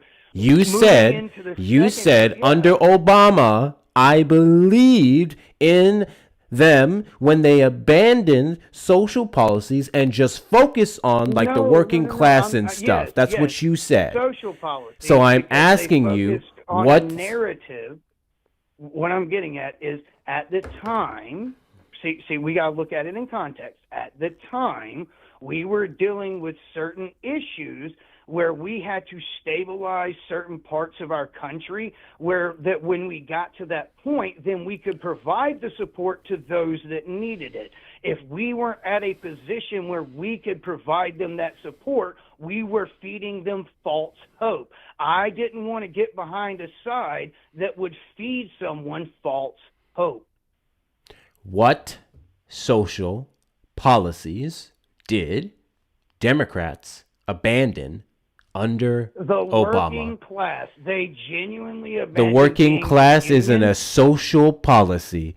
They did not No, abandon okay, unions. I'll give you another one. What? All right, workers' rights. Workers' rights. They genuinely abandoned protecting the worker and started going to technocrats and wanted to go into They a form of literally authoritarianism. did not. Obama proposed a tax plan that did not pass, but it was 35% that was the corporate tax rate under Obama. He proposed 27% with companies that show or demonstrate better benefits or give better benefits to their employees. Obama also supported unionizing. That was the Democratic platform. He also went and caused a rise in overall access to basic necessities through certain international policies and trade deals. He also allowed. What does that have to do with him allegedly immigration. abandoning He also social allowed policies? certain forms of immigration that disenfranchised local workers to hire No, he individuals didn't. where companies could exploit illegal labor. He and literally pay them lower didn't. wages and take advantage of His immigrants. I deportation don't rate like was some of better how than that Donald was done Trump's. to the immigrant community. His deportation rate was better than Trump's. Yes, he was the deporter in chief. That was his title, and I have no problem with that. What I'm You saying said is he opened genuinely up went out of his pathways. way. You said he opened up pathways of immigration that disenfranchise Yes, he did. American He workers. removed, all right, hold on. Can I speak? He removed the pathways to individual company owners, employers, and individuals that were in charge of companies that hired illegal immigrants that exploited those illegal immigrants. How Rather did than Obama protecting the encourage immigrant that? worker, How did rather Obama than encourage that? protecting the immigrant worker, How did he Obama encourage that? protected the policies he What did policy? to remove the restrictions. What He removed restriction? Restrictions of enforcement. He What removed restriction the of enforcement? ability Because he of the had very government good to enforcement. charge individuals. Obama I'm did sorry, please nothing you continue. just said. All that shit you just Okay, said was a so- load so- of shit. He did none of that. Can I speak? You can point Can to I the speak? policy. You can point to the policy. Can I voice my opinion and we have a conversation? Actually, or are you actually, just no. gonna I stop think I've done enough of your opinions. I need you to point to policy if you're going to See, keep making all right, claims. I'm giving you policies. The No, individual you didn't. You just cabinet- rambled the that he did cabinet- things. You didn't give me any I'm gonna actual say policy. It again. I'm going to say it again because you're not listening. You to me repeating apparently. the same stupid shit doesn't make it true. I'm asking for the policy that you're all right, referencing so it that doesn't make it enabled true that he corporations went out to of his hire way. undocumented migrants way at to record remove rates the and restrictions violate that their the rights. courts had What to convict restriction? individuals that exploited What immigrants. restriction? The fact that they can no longer arrest the employer for hiring an illegal immigrant and exploiting their wages? I'm sorry. What law did Obama pass or executive order, because that's the only thing he can actually execute to that fashion, The without executive Congress? order to literally What go into the did he do? Department of Justice, and he during his presidency, both him as I well as need Biden and the name. The policies I that he need continued the under- name. that Trump continued. Do you want me to continue? He continued. I Trump need the continued name. Policies that Obama started. I They need the name. removed the restrictions. I'm going to say it again. They made presidential orders as well as they got acts from Congress, as well as they went into the Department of Justice and they told them by law, you can no longer convict individuals that hire someone illegally. By doing so, they removed the barrier where they could go and arrest individuals that were hiring illegal immigrants at depressed wages and exploiting illegal immigration workers so that they were literally used as wage slaves or were indentured servants the same way that my great-grandfather was a literal sharecropper. They took advantage that these people were coming here. Nope. They were Obama in a increased bad emphasis on position, enforcing and federal he laws had a against wage- employers. Rather than conducting large-scale factory raids, the Obama administration cracked down on corporations by massively increasing I-9 employment eligibility audits and imposing heavy fines and criminal sanctions on businesses that knowingly hire undocumented migrants. He consistently advocated for a comprehensive immigration reform that would strictly punish companies for violating these employment laws. There is not a single executive order or a law that would have been passed through Congress, by the way, which definitely wouldn't happen with the Republicans there, that was passed that stopped prosecutors from arresting corporations. First off, the issue of, I guess, corporations hiring undocumented migrants has been a thing for some time. And very rarely, if not fucking ever, has the person hiring them been arrested and thrown in jail. It's mostly the corporations pay a fucking fine. The corporations pay a fine, and then they just get a slap on the wrist. They're not arresting these the fucking CEOs and stuff like that. That doesn't happen. So your argument is ridiculous. Yeah, you know what? I'm actually for that too. I'm for CEOs. I'm for CEOs. Shut up. I'm for CEOs actually being arrested and thrown in prison if you knowingly as a CEO allowed your corporation to hire undocumented migrants. That is nothing that Obama changed because it wasn't a thing under his administration that he could have changed. Well, I'm saying that was you asked me the initial question. Why and you said Obama did something that he didn't. And you said Obama did something that he didn't. Can you tell me when that was a law? I can tell you it was a law up until about like 1987, and then it was rescinded. It got back put into law around 2011, 2012 during Obama's first administration, then got rescinded around 2016. How the fuck was it rescinded in Obama's term if it was allegedly rescinded in 1987? No, sorry, 2014 when he rescinded it. He didn't. There was nothing to rescind. What is the fucking law? He amended policies through the Department of Justice. He didn't need congressional What? approval. It was within his executive powers as the executive. The president doesn't amend DOJ policies. No, but he can come The up with DOJ directives and is an tell them independent to branch. disregard certain prior directives. And it wasn't Obama. The directives that he would have changed was prioritizing enforcement of DHS and ICE for violent, undocumented criminals. That's the priority. And in some cases, even blanketed that when we saw the ramping up of deportations or apprehensions at the southern border versus within the United States. There was no prosecutorial changes under the Obama administration that stopped corporations or weakened the penalties for corporations that hired undocumented migrants. That is a lie you can't prove.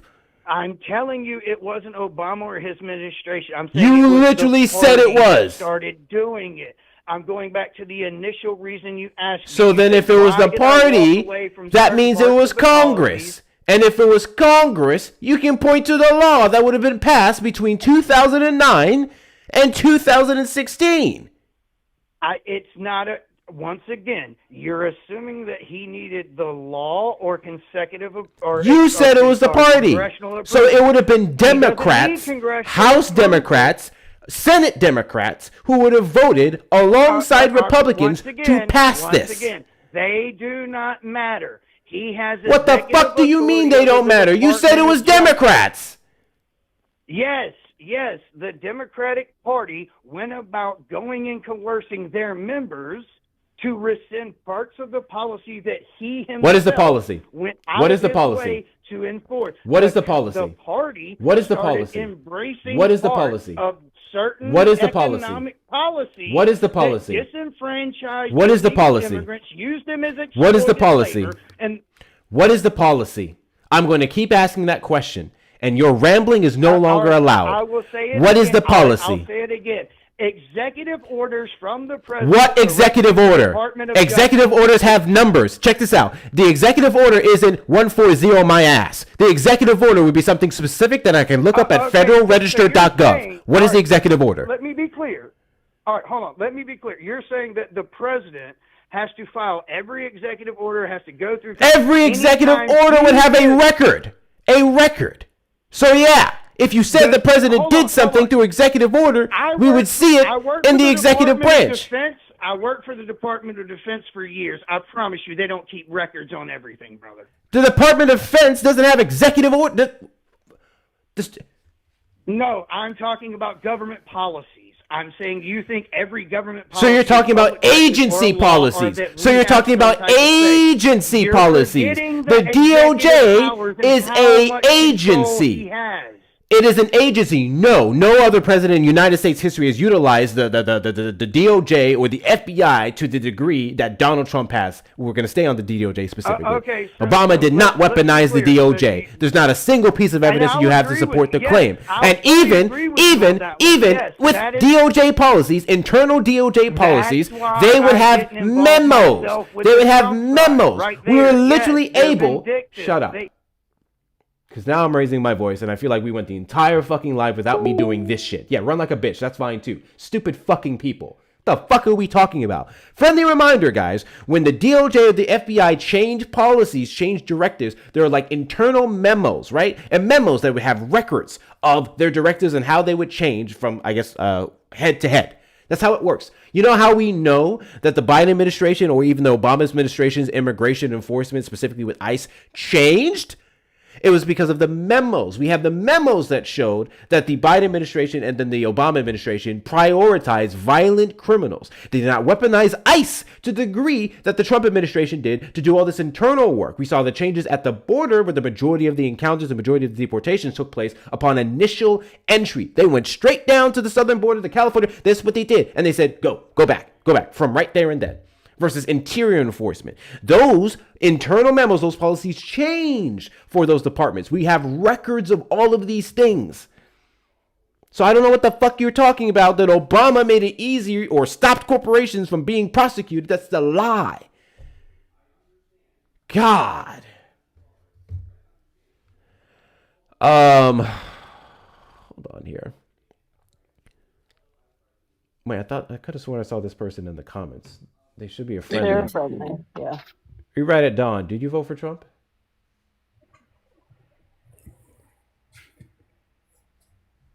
I guess it was accidental. They probably accidentally requested up. He hung up because I put him on hold. I wasn't going to sit there and allow him to say the same shit over and over and over again. First, he went from law to EO. Then he said from president to Democrats. And it just all over the goddamn place. You guys say a lot of shit. I asked for one thing, proof, and you fucking crash out.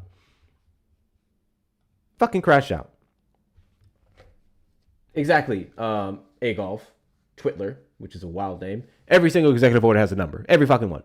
We can track executive orders going way back. We can track every single executive order. You know how I know this? Because I actually went to the Federal Register.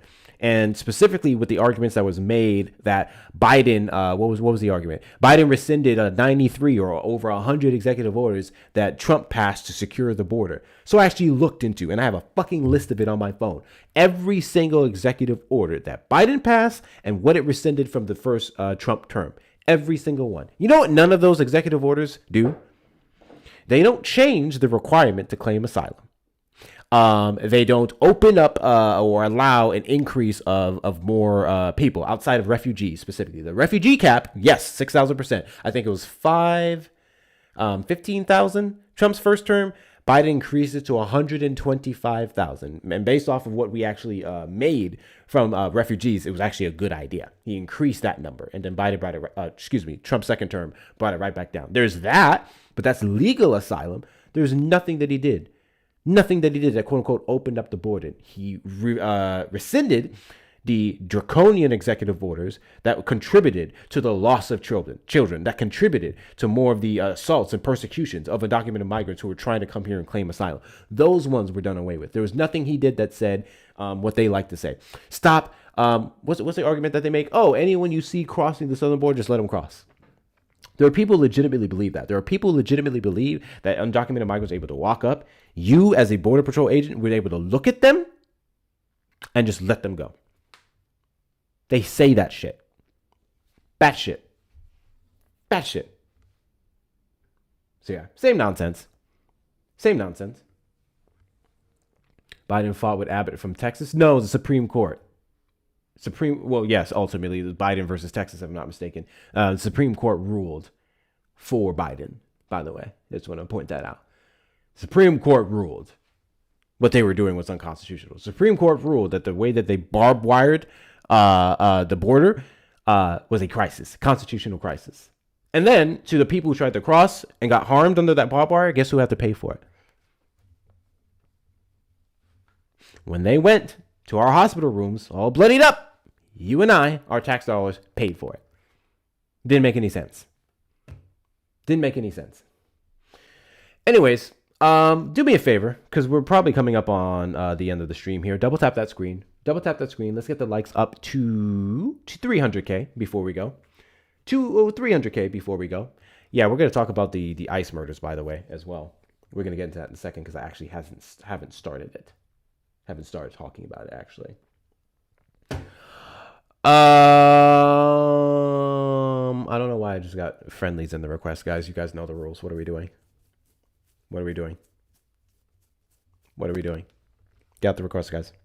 Get out the request.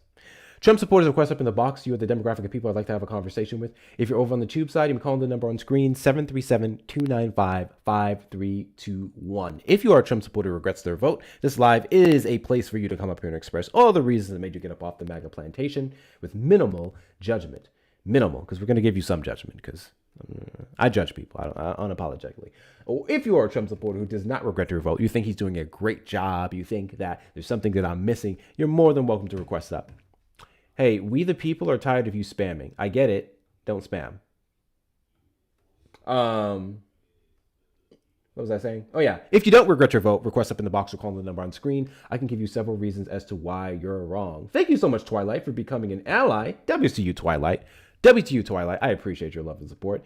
Let's go over a few different things really quickly. First off, like I said, while you guys are here double tapping the screen, let's get the likes up to 300K. Also hit that follow button in the top left corner. If you're not following me, do so. We are live every Saturday at 3 p.m. CST and randomly throughout the week. I don't fucking know. Fen. I'm just going to say Fen. Literally every answer that they have comes with a lie or some debunked talking point. Like, I feel like if I was a Trump supporter, I would be embarrassed. I would be embarrassed. The majority of what they believe was a headline that was retracted. If Fox Entertainment decided to be gracious enough to even retract it. We could talk about the New York Post. I sent this information over to Erica last week before I went on break. The New York Post made a post, and they said that there was a recent study, wasn't peer reviewed, wasn't done, by the way, it was a working study, but they said there was a recent study that showed that illegal immigrants contributed 30% of your overall housing costs. 30% of that was due to undocumented migrants. That's what they said. Okay? So I read the study. Because I read. I know that's something you guys really hate. I like to read. I went through the metrics of the study. First off, the study was correct. What they were saying was in the study was wrong. The study was correct. The study was able to ascertain, and specifically this was between rental prices and just housing prices, like regular housing unit prices, that they was and roughly there was a 1 point something and then a 2 point something percent increases respectively for rental units and people who were purchasing homes. That they said, if anything, and there's still a big if, that's what they contributed. Okay? And what they showed is that they looked at the overall housing increases, and they said that the housing increases were 30-something percent under the Biden administration, right? Housing increased 30%. They said of that 30% increase, the undocumented migrant workforce may have contributed 1 point something to 2 point something respectively for rental and then home purchases. That's a very different statement. The New York Post actually retracted it. I'll give them their credit. They retracted it. However, this was after the President of the United States, the Vice President of the United States, every stupid motherfucking congressman who doesn't read, went ahead and tweeted it around. So the retraction, which none of those social media platforms actually put forward and reposted or nothing like that, is irrelevant because the misinformation already reached millions of people.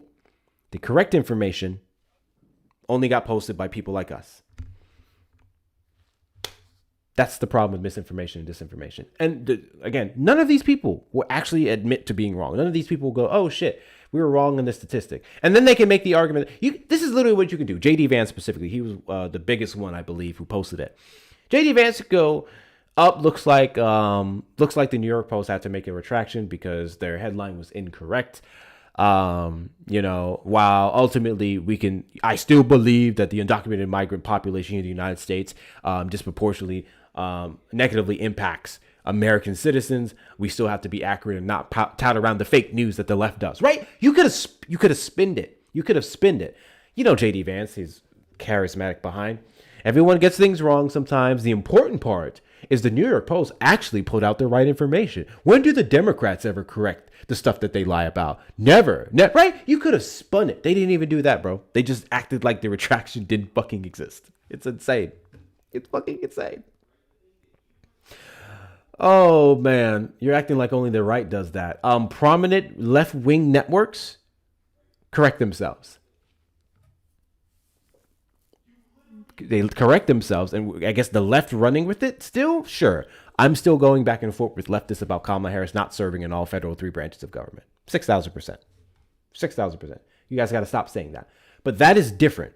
The misinformation that the left wing would perpetuate does not cause a sliver of the harm that the misinformation that the right wing perpetuates. And I stand on that shit.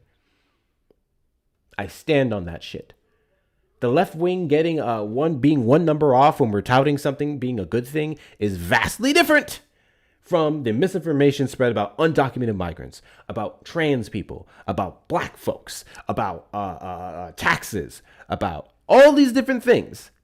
Vastly different circumstances, I guess, weight of the statement. It is what it is. Misinformation doesn't have a preference for a party necessarily, right? It can get both sides. One side champions it. And that side that champions it welcomes the harm. They welcome the response that their misinformation and disinformation encourages. That's the difference. But sure, both sides get shit wrong. Duh. It's a human experience. Supersedes party. I'm trying to last until we hit 300K, but y'all are tapping fucking slow. Y'all are tapping super slow. So let's do this. I'm going to give you guys 5 minutes. So 10:51 p.m. my time. I'm going to give you guys 5 minutes to get the likes up to 265K. You have 5 minutes to get the likes up to 265K. If we do not get up to 265K within the next 5 minutes, adios. I'll see y'all tomorrow. Because they're not even calling in. I think I scared them off. At some point, when you talk to enough people, the Trump supporters who are chirping in the comments, they get tired of like being debunked and looking stupid. So then they'll be less motivated.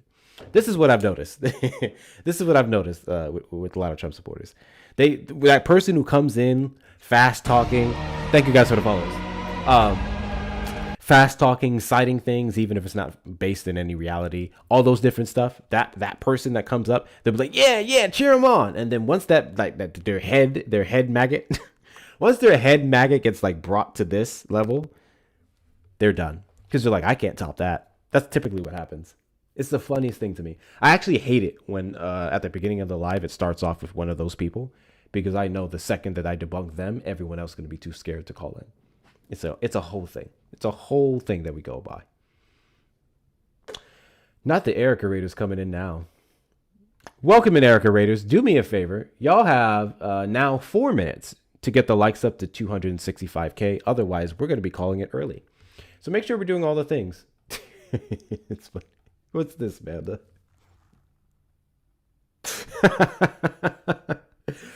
Lindsey Graham arriving in hell. Mitch McConnell having already been there for 2 weeks.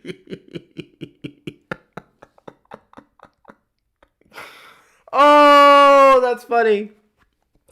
Oh, that's funny. I haven't even talked about that. Reason being, I don't care. Or better yet, correction. The only reason why I care about Mitch McConnell, and what took place is the Democrat that could potentially take his seat. That's all I care about. That's all I care about. I don't know how strongly red his district is. Maybe there's not a chance in hell. That could be the thing. But yeah, the only reason I care about that seat is because of the Democrat who can get it. Same thing. Not Mitch McConnell, Lindsey Graham. Same thing with Mitch McConnell. Once he's out, could have a special election, get a Democrat in there. That's all I care about. We need as much people in the House and the Senate as possible. The House, for sure, I think we're taking. I don't think there's even much of a question about that. The Senate, I do think the Senate will be tight. I would not confirm or be as comfortable saying that we're going to take the Senate personally.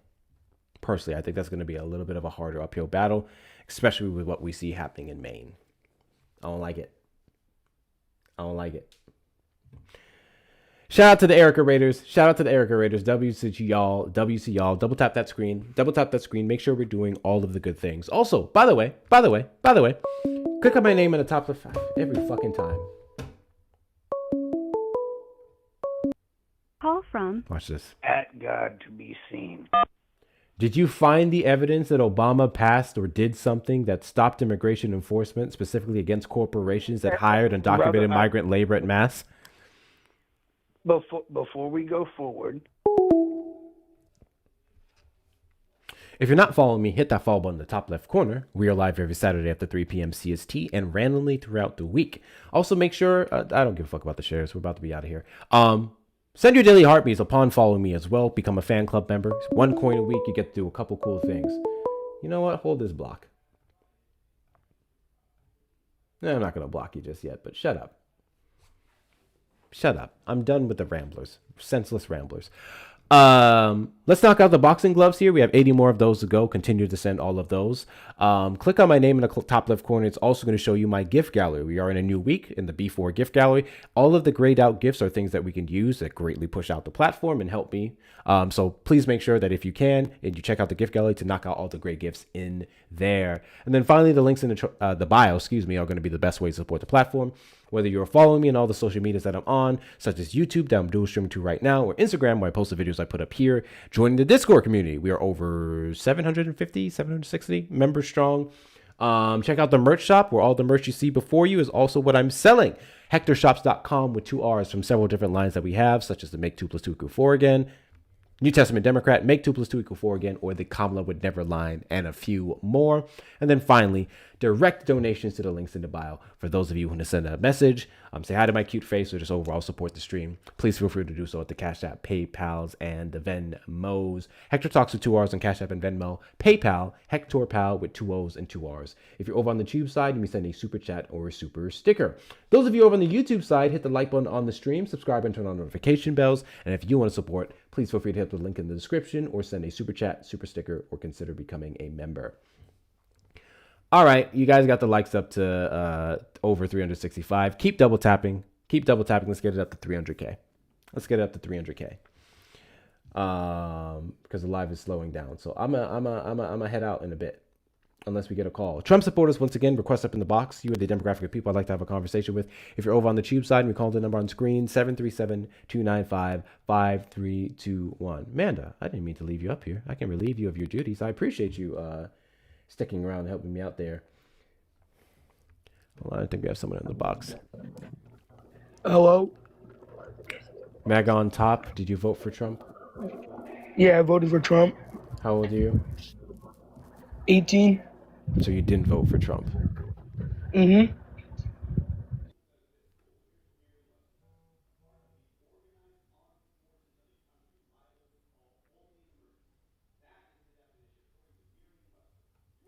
What's your number? You have 1,886 taps. You have 1,886 taps. These children, man. Did you vote for Trump? Yes. How old are you? 18. How the fuck did you vote at 16? How the fuck did you vote at 16? Could you tell me how that worked? Are you one of those Republican kids that broke the law and illegally voted in the 2024 election? Are you the reason the Trump administration is projecting y'all's fraudulent behavior onto Democrats?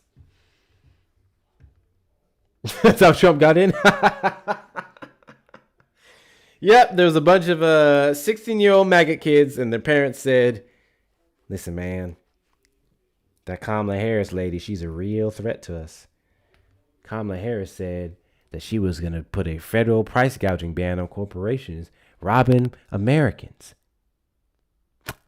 We can't have that, man. We gotta let those corporations jack up prices outside of reasonable supply and demand. We gotta let them do it. So listen to me here, little Timmy. Listen to me here, little Timmy. I'm gonna need you to go and get up to them polls now. And you look sick. You look 19. So if you go down to that little Indiana polling, they're not gonna check your age because they're stupid. So just go down to that poll and put your vote in. All right. So we can make America great again. You know that Kamala Harris there, she said, can you believe that she said that she was going to increase enforcement at the U.S.-Mexico border? She ran off that bill. What's that bill? That Langford bill that was going to set a cap on encounters. That's crazy. We can't possibly have her doing that. Donald Trump needs to say the border is in crisis and then run off of fixing it so he can win. If they pass legislation in Congress to actually fix the problem, what is Donald Trump going to run off of? You know we got to support Daddy Trump, so I'm going to need you to go ahead and vote for him. That has to be... That is one thing I'm never going to let Republicans down on. The way y'all looked at immigration enforcement and literally supported the people who voted against it. If that isn't the biggest slap in the face... First off, fuck it. Let's go over all the slaps in the faces. No new wars. No new wars. We're done with regime changes. Regime changes are a thing of the past. Out of Donald Trump's words himself, he said, the president of the United States, referencing Obama, if he can't make a deal with Iran, it's because he's weak and incompetent. Now here we are. Donald Trump, after running off of the border not being secure, after Obama, which is crazy because Obama had a very secure border, more secure than Trump.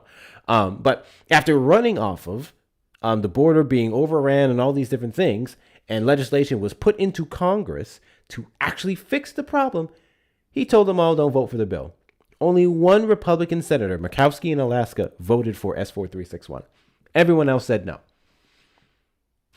Donald Trump, who ran off of housing affordability, refused to sign the bill into law that would have directly addressed those, even including for veterans, including for rural areas in those fucking red states with those bumfuck country bookers who are crying about the cost of living under Biden.